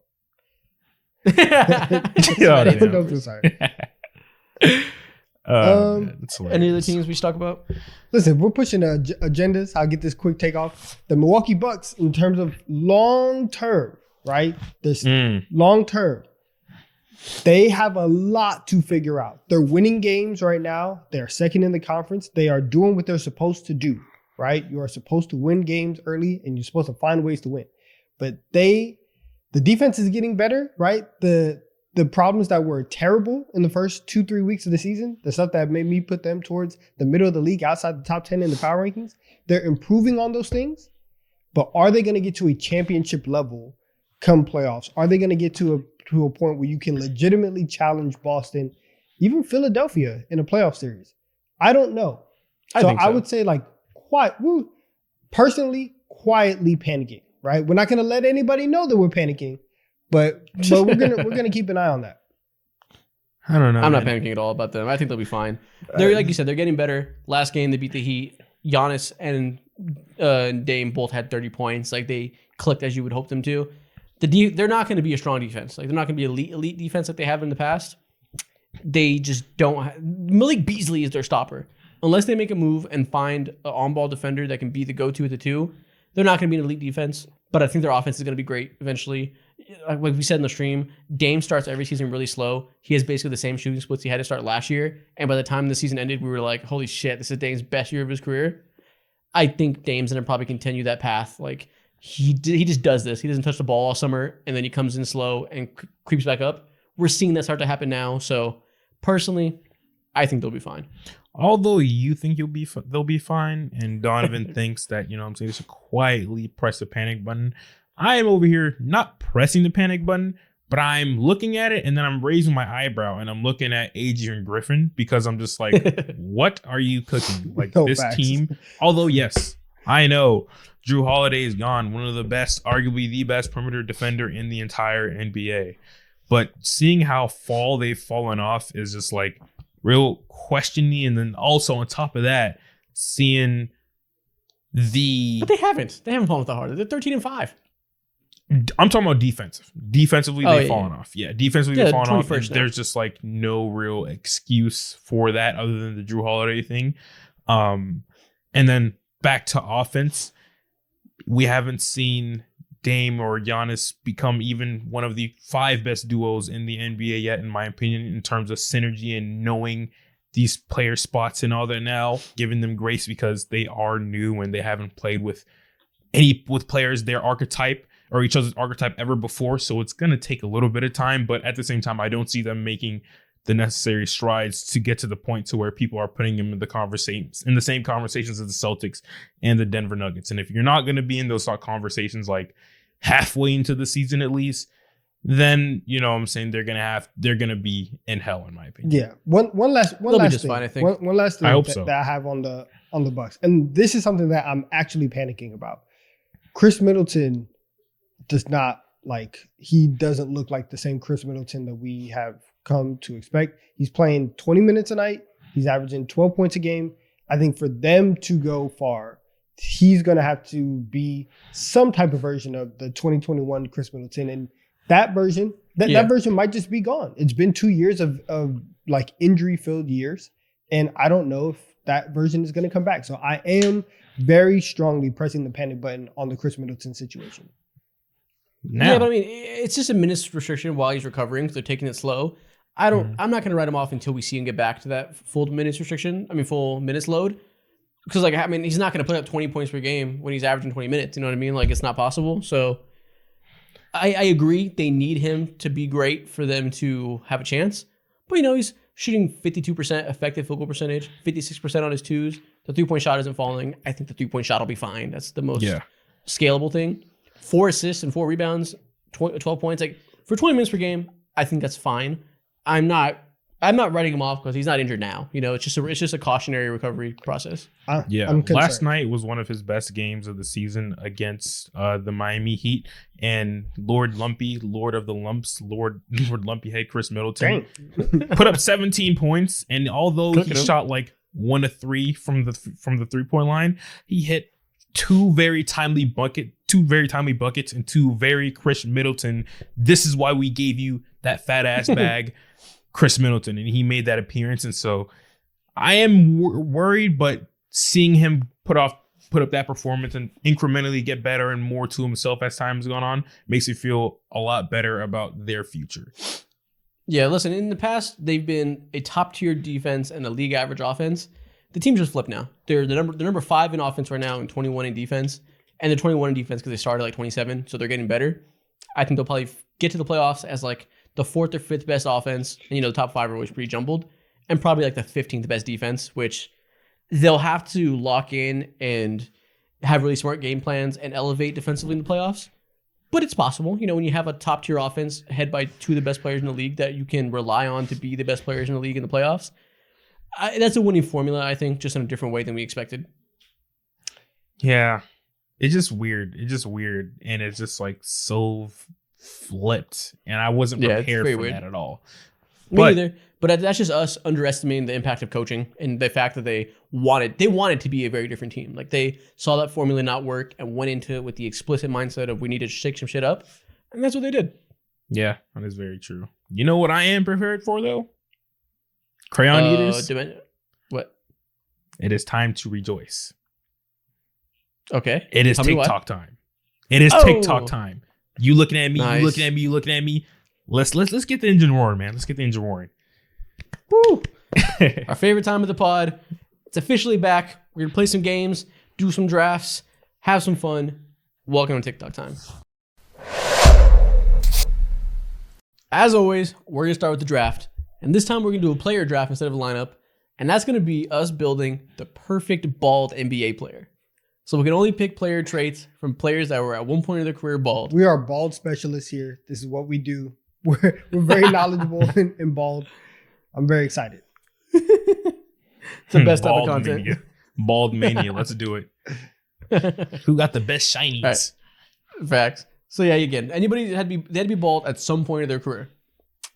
Draft order is me, Mo, Donovan. And yeah, I guess I'm first. I got the first pick. The easy thing to do would be to pick a Jordan trait. I'm not doing that. Give me Shaq's body. That's fair. That's fair. Wow, okay. Yep. Shaq's body. I want to build a crazy big. Wow. Okay. Shaq's body is very interesting. You know what? I would pick Jordan too, but let's spice it up. Give me Ray Allen 3-point shooter. Ooh. We let Jordan fall to 3. Interesting. You got me. All right. I don't know if I want to do this. You know what? Let's just keep Michael Jordan falling. Because what I'm gonna do is I'm gonna take Kevin Garnett defense. Okay. And I'm gonna take Vince Carter finishing. Damn, I was gonna pick that next. That's where I'm going. That's great. Okay, cool. So I can't let MJ fall anymore. All heads damn near want to kill me already. Give me MJ finishing. Okay. Give me. Oh, I'm in an interesting spot now. Give me Kobe Bryant shooting on Shaq's body. Ew. That's absurd. Okay. That's absurd. Shaq with a midi. That's gross. Tough. Okay. Tough. Okay. And then, okay. Give me Jason Kidd's passing. That's nice. That's nice. Damn. You be dishing that. I got bitch, huh? Jokic passing in Shaq's body, but Kobe shooting. Ew, your player makes no sense. Gross. It's crazy. I'm a fan though. 2K player. I'm a fan though. Okay, cool. So go ahead and give me. Ew, I just spit into the mic. That threw me off. Okay, my bad. Go ahead and give me Gary Payne defense. Good pick. Okay. Like that. Okay. Give me. Where do I want to go? Give me Rip Hamilton shooting. Okay. MIDI specialist. Right? That's where I'm going. And then put all of this into Dwayne Wade's body. Oh, ooh, you stole my pick. Yeah, but why do you have KG's defense on a guard? He can do everything. Misplaced. I didn't think you were going to do that. He's versatile. He can defend everything. All right. Oh my God. That's crazy. Okay, whatever. You know what? Go ahead and give me Charles Barkley body. Fuck. Why his body? Why would you waste that? This is basically Zion Williamson with a J. Let's run it. You wasted it on his body. Damn. That ruined me. You know what? Donovan's fault. Give me Kareem Abdul-Jabbar finishing. Okay. I got the post moves on Shaq's body. That's pretty crazy. Okay. And then, are we counting Tim Duncan as bald? He had a moment. He had a moment. He did. If he's Give not me on my Tim team, Duncan's then no. defense. Asshole. Tim Duncan's defense. I got the perfect build. Oh my gosh, bro. Damn. Okay. Now I am left astray.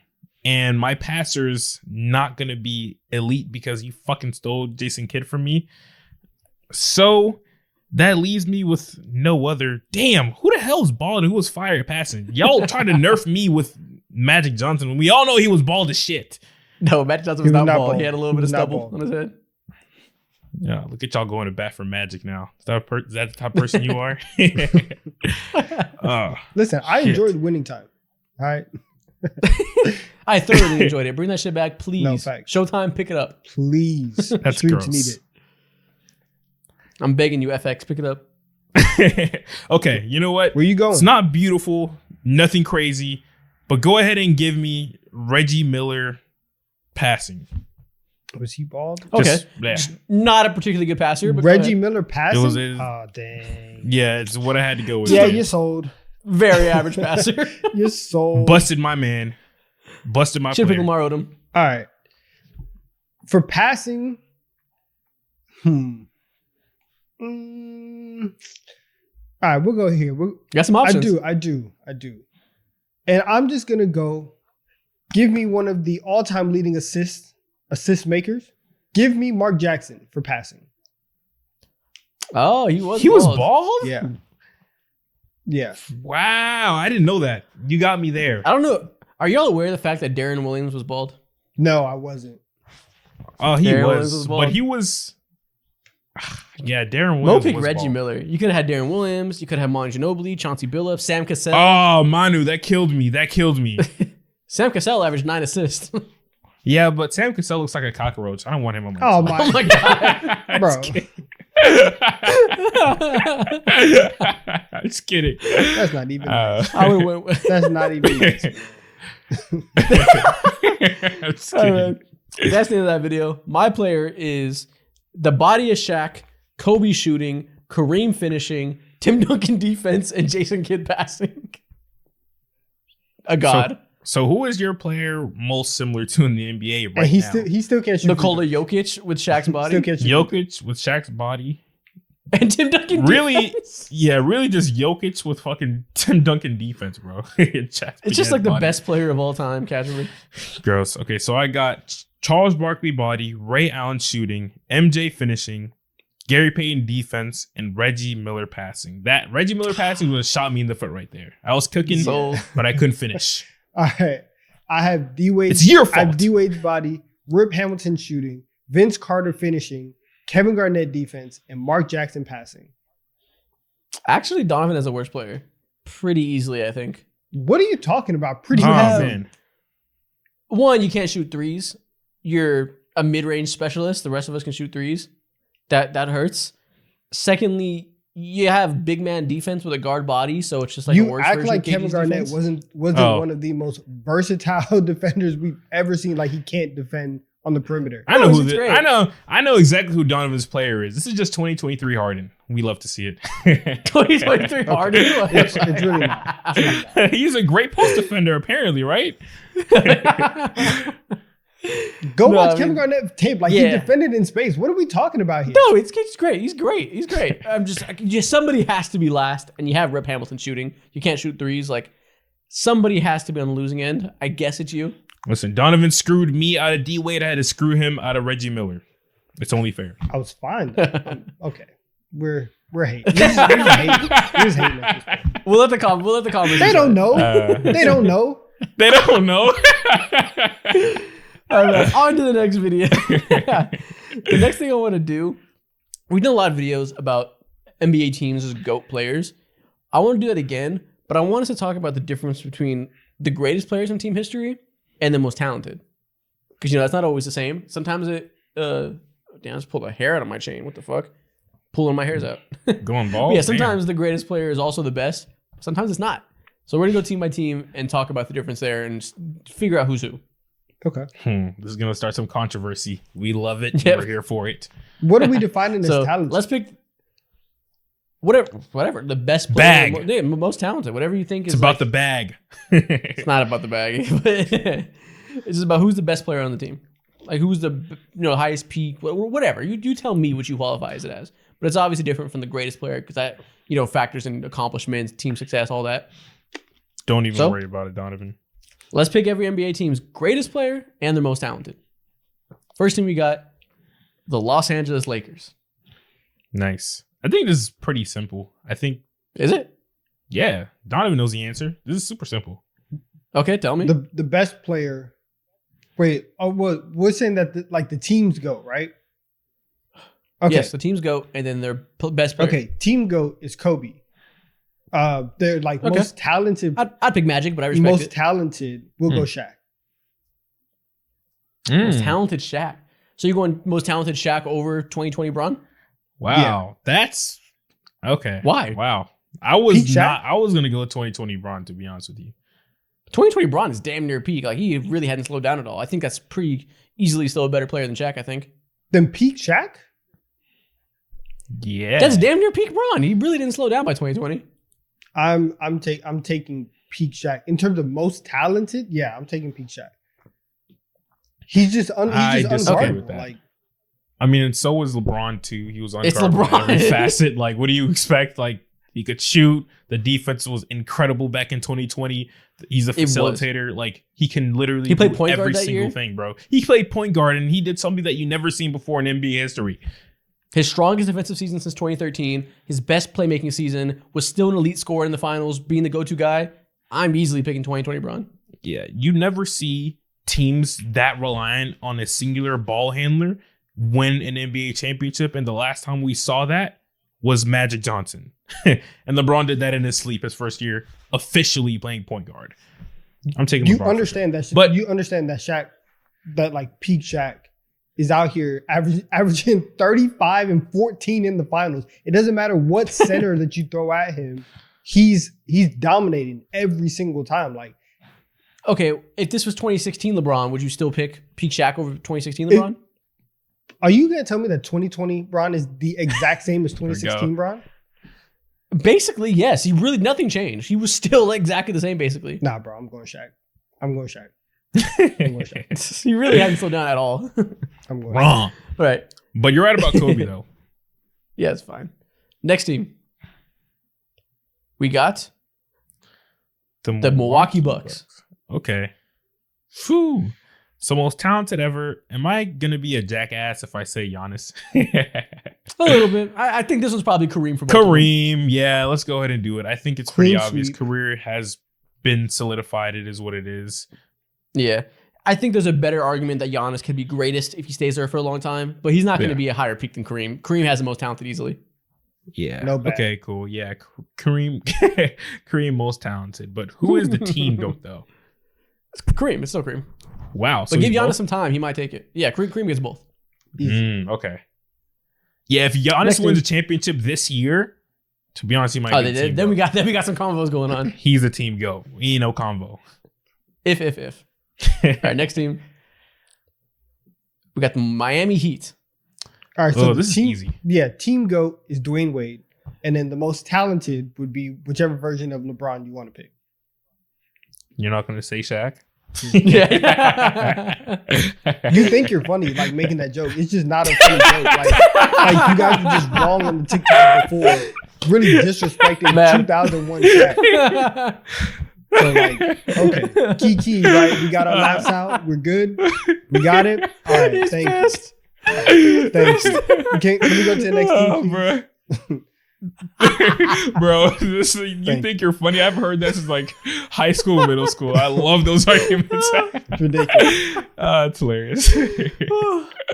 Next Oh, up, man. the Oklahoma City Thunder. Man, this is pretty easy too. Where? Russell Westbrook is the team GOAT Mhm. for what he stands for. Mr. OKC. The storyline is actually carrying hard, and he won an MVP.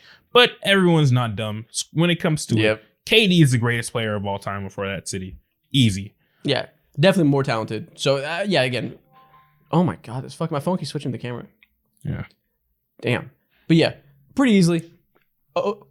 Pretty easily. Russ GOAT, KD most talented. Yeah. Yeah. No, It doesn't argument matter here. what way you slice it, bro. What did you say, I Donovan? said no arguments here. Yeah. Well, listen.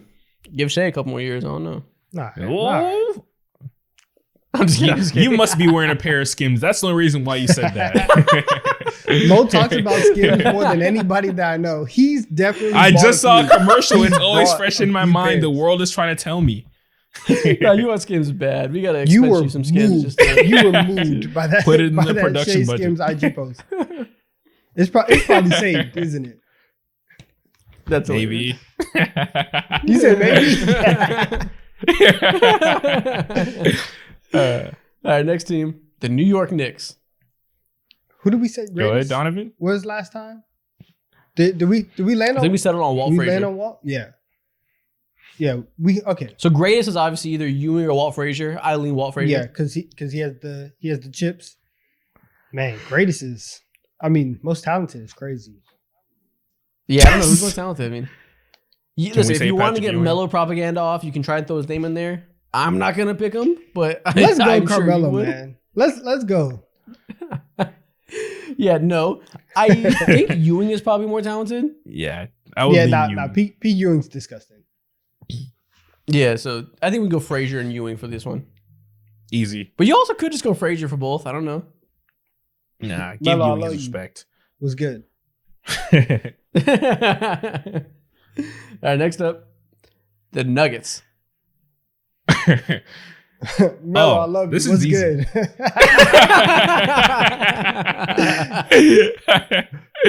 Yeah, this is easy. Is it? No, it's Jokic Jokic both, right? for both. Yeah, Clean Jokic is sweep. both. Yeah, it's not Listen. even close.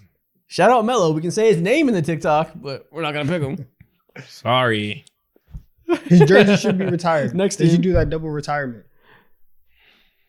Whatever. Next team, the Memphis Bro, Grizzlies. Now we're in you the disrespected trenches. me and my morals too much in this TikTok. I don't appreciate it. I don't like it. Okay. It's been a walk-off set. Okay. Now we're in the trenches. Memphis Grizzlies. Mark Gasol, Pal Gasol, Zach Randolph. We thinking Tony Allen, Chandler Marcus Parsons. Gasol is definitely the GOAT. Marcus Gasol is definitely the GOAT. Is John Morant already more talented than Marcus Gasol? I think I think he definitely is. more talented than Marcus Gasol. I mean, but it's talented. It's Does that just mean like he could jump higher? Because he can't shoot. You know, like he's not DPOY. Like I'm comfortable saying Ja's probably the most talented player in history. It's early, but there's not a ton of competition. I'd be cool giving it to him. Yeah, exactly. I think if you compare their first few, 3, 4, 5 years of their career, minus all the dumb stuff that John Morant did on the NBA, outside of the NBA court or whatever, I think Ja's run has been more impressive, for sure.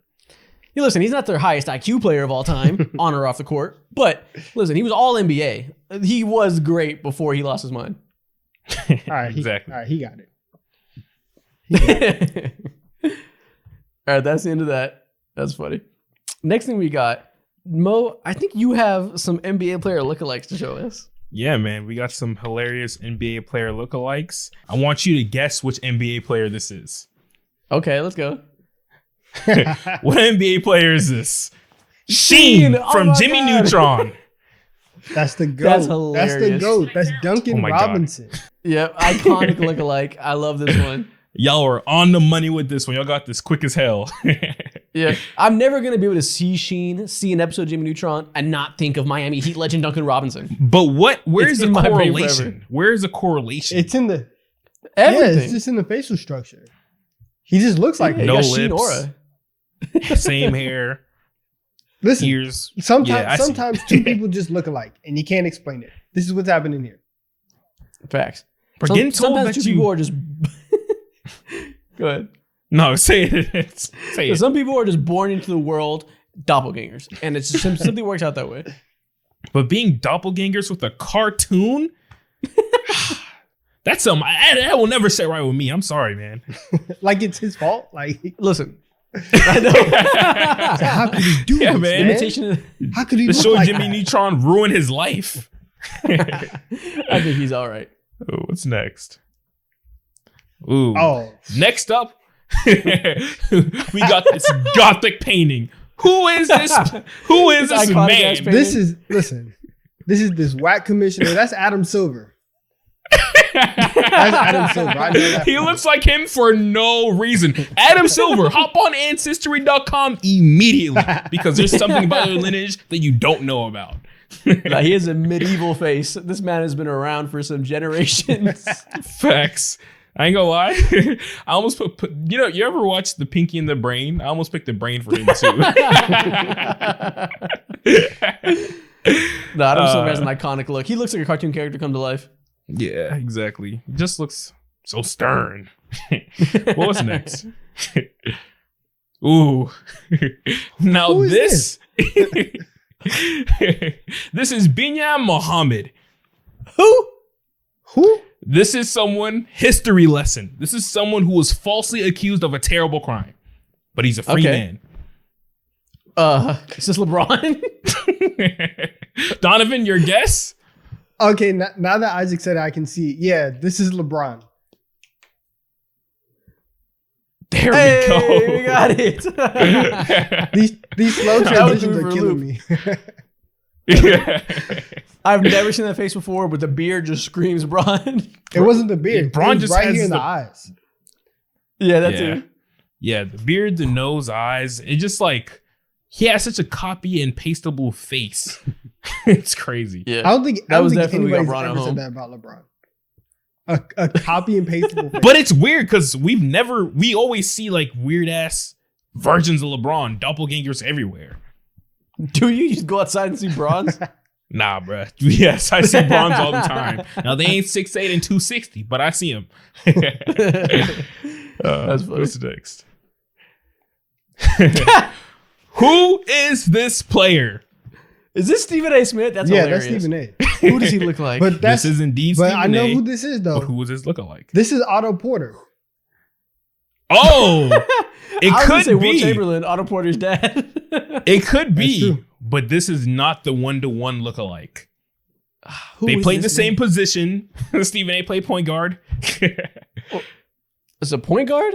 Yeah. Oh, is this podcasting's finest? Yes. Jeff Teague? You are correct. This is Let's Jeff go. Teague, aka the next Stephen A. Smith of podcasting. A media legend. Okay. Already a better podcaster than he ever was a point guard, and I think he would agree to that. Damn, He's incredible. that hurt me. Yeah, that was And he was a correct. good ass point guard too, but that podcast is hilarious. Yeah, man, this is Jeff Teague. He looks exactly like him. The eyebrows and just the fake thin mustache is just like 1-to-1. I never would have thought that Jeff Teague looks like What a Stephen fool. A. What a fool. Same. That's good. That's Just- good. It's crazy. It's crazy. All right, what's next? The OG concerned meme. Who is this NBA player? Who's always concerned? I feel like this can turn racist real fast. No. They're not white. They're not white. I was gonna be like, never mind. Listen, low key. Is this a black player? This looks exactly like Grayson Allen. No, not even This looks close. exactly Now like that him. was charged. What do you mean? I was gonna say Yao no Ming. lips. No. That's Grayson Allen. No. This No player is lips. not in the NBA anymore. He was drafted in Is this Tim Duncan? 2016. No. No. Drafted in 2016. Supposed to be a demigod. 2016. Drafted Is this in 20. this the Is this Dragon Bender? No. Wrong demigod. 2016? Damn. They give up. 2016 draft. Oh, is this 2016 draft. is that Josh Jackson's draft? Yeah. No. Yeah, this is Josh Jackson draft, but not Josh Jackson. Yeah, nobody thought Josh Jackson was a demigod. What? No, Skinny. everybody thought that Josh. Look at Jackson his was gonna frail be face. him. Yeah. I I have don't know. no I don't idea. even. I have no idea. I'm looking I at a don't know stick who's figure. this I don't meme. know. Let's go ahead and reveal. Stick figure was correct. Don Maker. How could Oh you my not? god! How could I possibly look at that and see Thon Maker? This is somehow more How could you racist not than see it? Grayson Allen.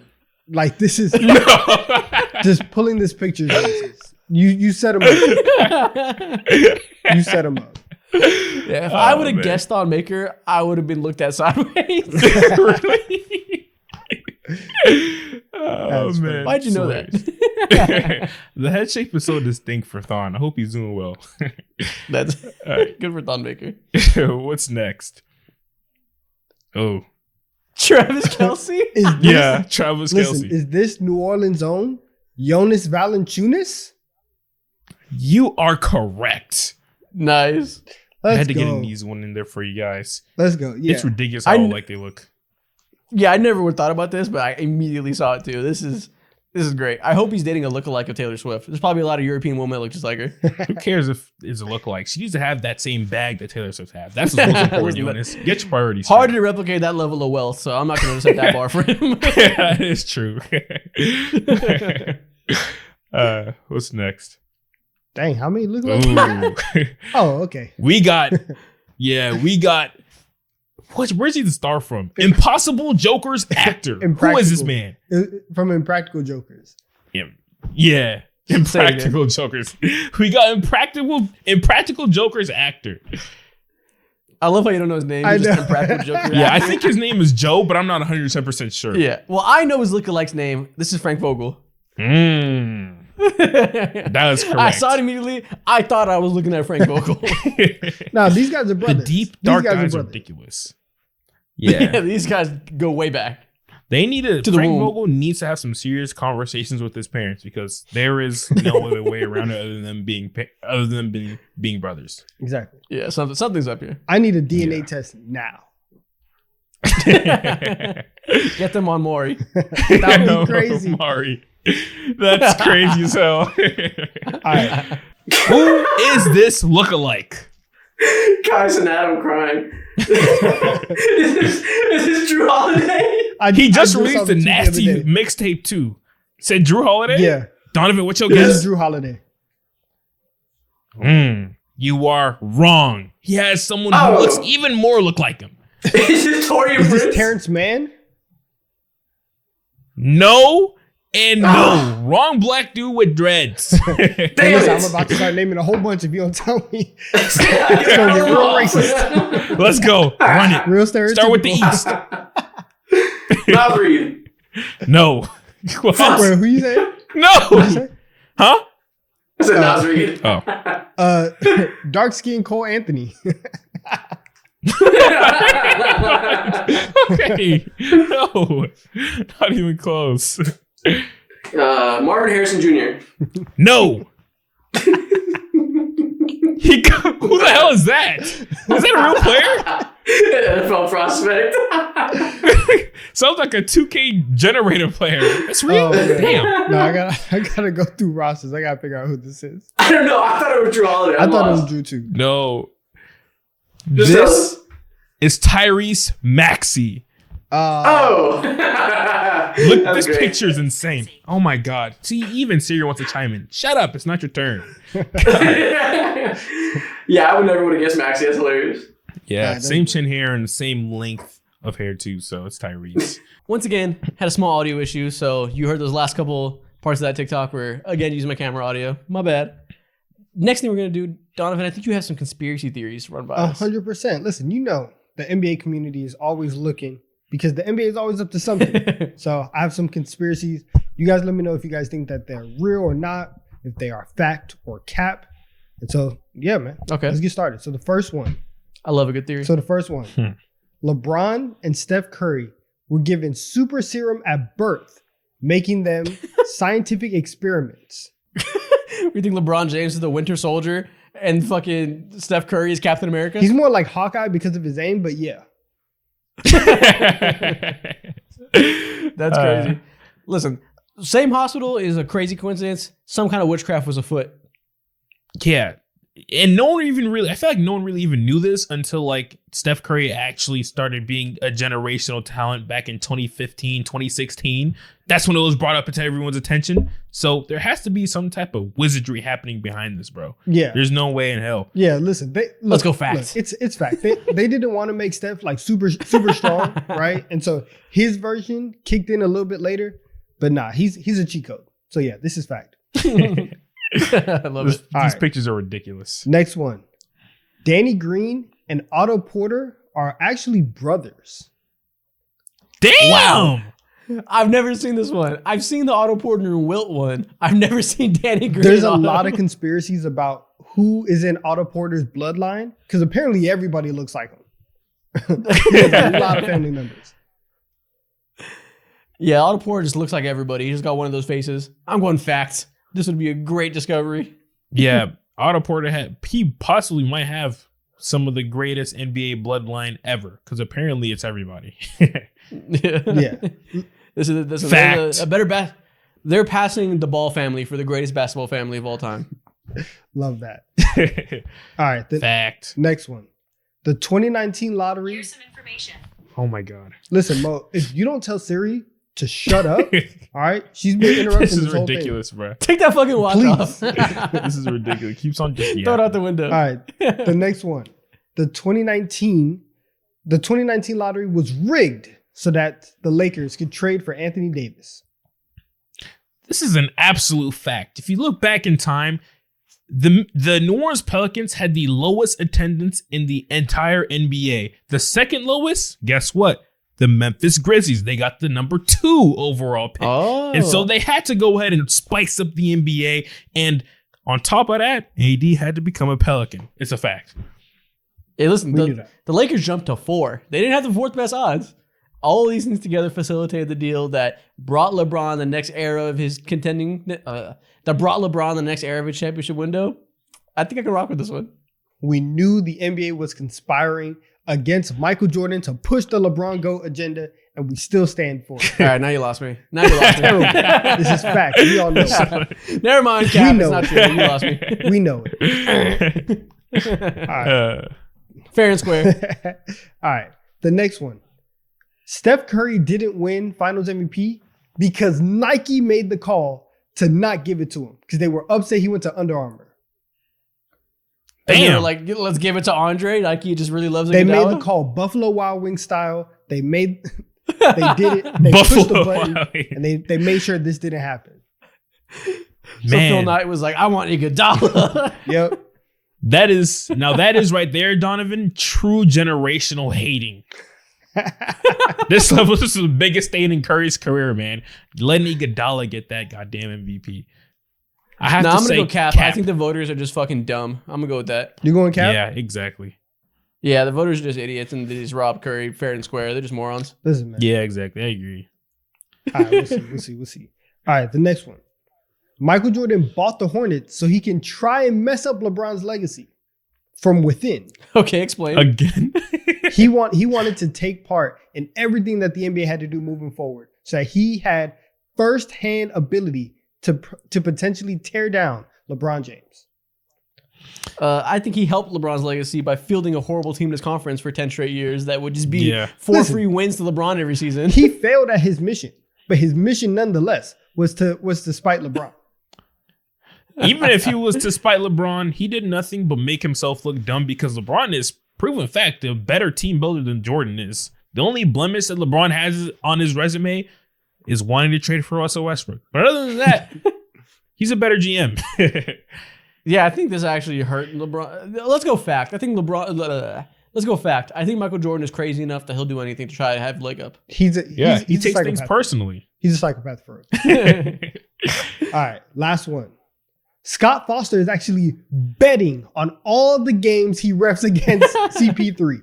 That's why Chris stays losing. Listen, whether it's betting, a personal vendetta, a voodoo doll in the back of his car, something is going down that makes him have a serious problem with Chris Paul, and it needs to be investigated. And I'm okay with this being the one we decide. This man is making money. All right, he's making money off of these games. When it comes to beefs in the NBA, number 1 is Draymond and Rudy Gobert. Number 2 is Scott Foster versus CP3. It has to be a fact. The NBA is even pushing better now. Scott Foster is getting a humongous bag in the back end. No way Hey, around. listen, last time these two matched up head to head, Chris Paul was on live TV saying you're a bitch. We're maybe 3 games away from fisticuffs. This is getting crazy. Someone said this is like Peter Griffin fighting the chicken every time he sees him. It's hilarious. Oh my gosh. It is on site every It's time. never ending. Yeah. Yeah. There's some personal abuse behind the scenes. There has to be. 100%. That man is gambling. But yeah, man, That's all I got. Love it. I love some good conspiracy theories. I love getting unserious.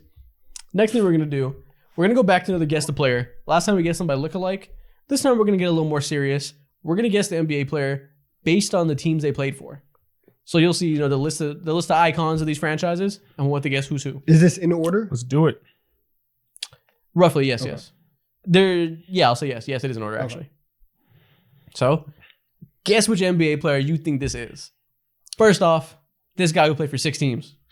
Okay, so for the audio listeners, he played for the Pelicans, Clippers, Rockets, OKC, Suns, and the Warriors. So he's either last played for the Warriors or he's currently on the Warriors. This isn't all current players, so I wouldn't go thinking anything is currently. Oh, Some this players are is all retired. time? Yeah. Yeah, some of them are retired. Okay. Not all of them, but some of them are. I bet this is recently retired, though. Okay, why do you say that?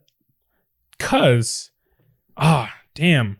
See, I almost said this is the most random name, Omir Asik. Obi But Ashik it's would be a not him. crazy pull for a TikTok. Yeah, it's not him. It's not him.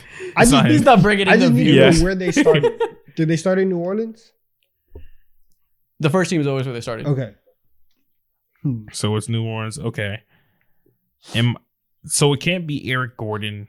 Not at Omir Asik, obviously. This Can't is- be this is so- not this is so Drew easy. Holiday. It's so easy. I don't know why. Who is it? I don't know Oh. why it took this long. This is Christopher Emmanuel Paul. Oh! It's No, Obi it's Ashik. not. Okay. No, it's not. Okay. Nah, it's CP3. I don't know It's why it CP3. took me so long to get this. Fuck, man. It's because the Pelicans logo was changed. Yep. Yeah, that's That's what got why. me. Yep. That's what got me. All right, next up. Who is this player? So this player was on the Wizards, Clippers, 76ers, the Lakers, Golden State Warriors, and the Denver Nuggets. Okay. Okay. So Started with the either Wizards. last played on Names. the Nuggets or he's currently on the Nuggets. Come on, it's a TikTok. Start talking. Yeah. Okay. So Washington Wizards. Bro, there's so many goddamn Wizards player in that trash ass era. But I kind of want to. Damn. What? Nah, a Wizards draft pick doesn't tell you shit. Exactly. It It's really like doesn't. this could be like so many players. That's what fucks it up for me. Now, more so I want to focus on the Lakers. I want to focus on the second stint of his career because I think that'll tell me a little bit more than the first stint. All right. Okay. So what are you thinking? Because I'm I sensing- have no idea because I'm stumped right now. I'm trying to figure. I this out. have no idea too, but I'm sensing this is some type of forward or big for some reason. You just getting a hype vibe from this? Yeah, nah. Yeah. I'm lost. Yeah, I'm lost. I'm lost. I'm too. lost. I give up on this one. So I'm feeling a good 6'8" shooter. He's a meme. Nick Young. I know it. God damn it. I knew it. You knew it now? You did not know. Shit. You did not know. I always knew. That was good. hilarious. Yeah, this is hard. Who knows he got drafted by the Wizards? That's so easy to forget. Bro, them Gilbert Arenas days were not easy to forget. Gave that man hell. Also, he played less than half a season with the 76ers, so that makes it Yeah, pretty that forget. right there threw me in for a loop. Right Also, there. how That's long why I did was he like, play bro, for fuck the the first Nuggets? half. like That was- 17 games in last year's Yeah, man, that's career. wrong. Yeah. You set us up. That was a wild set. All right, next up. Who is this player? Might be easier. It's less This is teams. very easy. Mo, can I take this one? Get in your bag. ISO. ISO. This is DeMar DeRozan. There we Correct. go. Compton's easy. finest, DeMar DeRozan. Easily went from the Raptors to the Spurs to the Bulls. Listen, by the end of this year, there's going to be another team on that list. Ooh, Might be the hometown Lakers. I don't know. Ew. I see the future. I hope not. Yeah, that's gross. All right, next up. Who is this player? Dallas Mavericks, Phoenix Suns, Brooklyn Nets, now the New York Knicks. Okay. Brain blast? Don, we got a brain blast going on? trying to think. Playing for both New York got it. teams. I got is it. rare. I got it, Mo. Damn. Oh, Who is this? Wait, am I wrong? I don't know. I'm gonna guess anyways. Is this Jason Kidd? oh, it's a Jason Kidd. Carry me to victory. Show me the I'm rolling. lights. I'm rolling. Here we go. Love it. I ain't get one of these hoes yet. Let's do it. I feel like Jeff T back in 2021. Let's do it. I ain't doing shit and I'm getting A. All right, next up. Who is this player? Okay, so Pelicans, Denver Nuggets, Knicks, Cavs, and Lakers. Should be an easy one, I think. Oh. What? Oh, no. You said, oh, You just got follow it? through. You Say got the it? five. Just Who is say. it? Say whoever comes to mind. Nah, I don't got it. Don't make any sense. It don't make any sense because this player never False played alarm. for the Knicks or the Cavs. I was going to... Or the Pelicans. Yeah, that was nowhere near close. I was going to say You just- KCP, but not even close. You got 2 out of the 16. Yeah, that's not even close. Fuck. Can it? Dang, this is tough. This is. It's really not. I promise you, this is not. Okay, give us we're the gonna, slightest We're gonna hint. be upset at ourselves, You should be. Play for your team. huh? Ooh. You play for your team. Look at it. I mean, Knicks is listen, on this- there. Like, Do you know how many people roll in to the Knicks? Like 5 years ago? Once it got to February, you put your name in a raffle. You could play for the Knicks. You could have did that. you guys give up? Cavs and Lakers. Dang, I thought I was rolling. I felt. Give us a slight hint. Slight hint. I can't. I don't know how to hint this without it being obvious. Oh my gosh. Tell us the name. Tell us. You guys are fucking failures. This is J.R. Smith. This one, I do not. Okay, yeah, the Pelicans You again keep threw me in for. putting They this always throw me in Pelicans for a logo fucking where it loop. should be a Hornets logo. You're setting us up. Yeah, You're setting us up for failure. Yeah. Knicks, Cavs, Lakers. There's only one man this could be. Yeah. Goat. That hurt. That hurt me. You should be ashamed. I am. I failed the Henny I'm God. not. I'm not. I was giving wrong information. I failed the Henny God is hilarious. Yeah. All right, next team. Next player. Who is this player? Okay. Bulls, Knicks, Cavs. Okay, I got this one. T-Wolves, I got this one. I got this one. Pistons. I'm back on it. I'm back on it. Grizzlies. I'm calling the ISO mode. Okay. ISO. Calling the Redeem ISO. yourself. This is Get the fuck out the this way. is the youngest MVP in league history. This is Derrick Rose. This hurts. Correct. This is Derrick Rose. God damn it. This is Derrick Rose. It's not supposed to be like this. Wasn't supposed to be a journeyman, but here we are. Damn. And ain't he hurt right now too? That's so sick. He actually started today. They actually put him in the starting lineup. Oh my God, he started. Oh, they're so down bad. They're down horrendous, bro. Oh my God. All right, what do we got left? I think we have one more video left. We're going to blind rank some NBA jerseys. Oh, Okay, Okay. let's do Our it. bad. Yeah, I love a good Our blind bad. rank. We've done it with players. Now we're going to do it with Excuse me. cosmetics. It's going to be great. with Blind aesthetic. rank. Blind rank. Yep, it's going to be fantastic. So without further ado, blind rank these NBA jerseys. First up, the Warriors throwbacks. I love these, Donovan. These are clean. These are are very great. clean. These are hard. Where are we going? I want to put these 2? at a solid 2 or 3. Let's go. 2 Let's go would be 3. Let's go 3. safe. I think there's better jerseys on the What? These are tough. They are. They've hard. been Okay. Okay. But There's not that let's many keep iconic our jerseys options these open. days, Let's but keep our options open. 3 is okay. I'm gonna Okay, remember number 3. if you screw me over. Okay. All right, next up, the Utah Jazz gradient jersey. It was like a I 4 also or hard 5. as fuck. 5. You hate these? They are not hard as fuck. They are the opposite of hard as What? fuck. You They're- are crazy. These are tough. You Okay. can never wear this out in public. What is block gradient? Are you gross? It's dope. What Take do you your mean? ass back inside if you bought this jersey, man. Get your refund. Ew, blocky gradient. 5. Put it at the end. Yeah, 5. 5 for sure. Oh, you're crazy. Okay. Next up, the Miami Heat gradient Fuck! jersey. Now this is 5. Damn. This We is messed up, terrible. we messed up. We hated too hard, too quick, Trash. Ah, man. too fast, too furious. Yeah, no, this is gross. The collision between these two cotton candy ass colors do not mix well at all. We An played abomination. Nah, this- We gotta put Disgrace. that 4 Cosmo and Wanda ass jersey. This is terrible. Fairly confident. Cosmo Wanda's crazy. Yeah, nah. These Looking are. like a snow cone.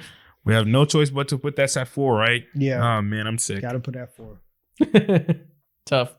Next up, the Wizard City jersey. Oh, Donovan, you screwed me so bad.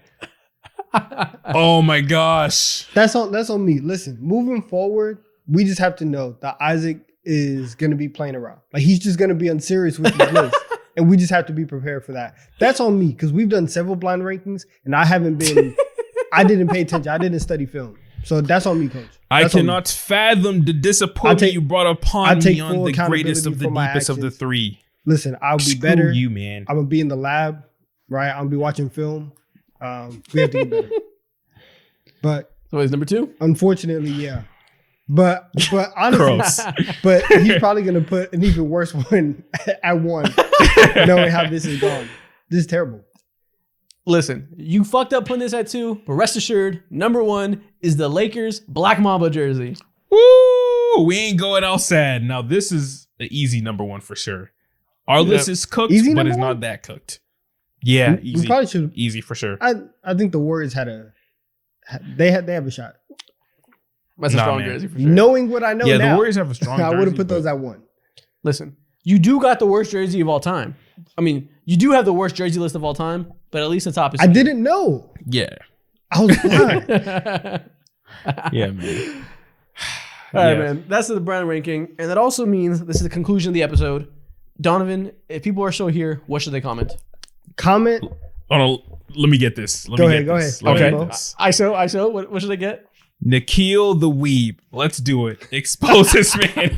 Yes. Okay. If you're still here, comment Nikhil is a weeb. For reference, you spell Nikhil by saying Nikhil is a weeb. There we go. Perfect. Go to hell. Go ahead.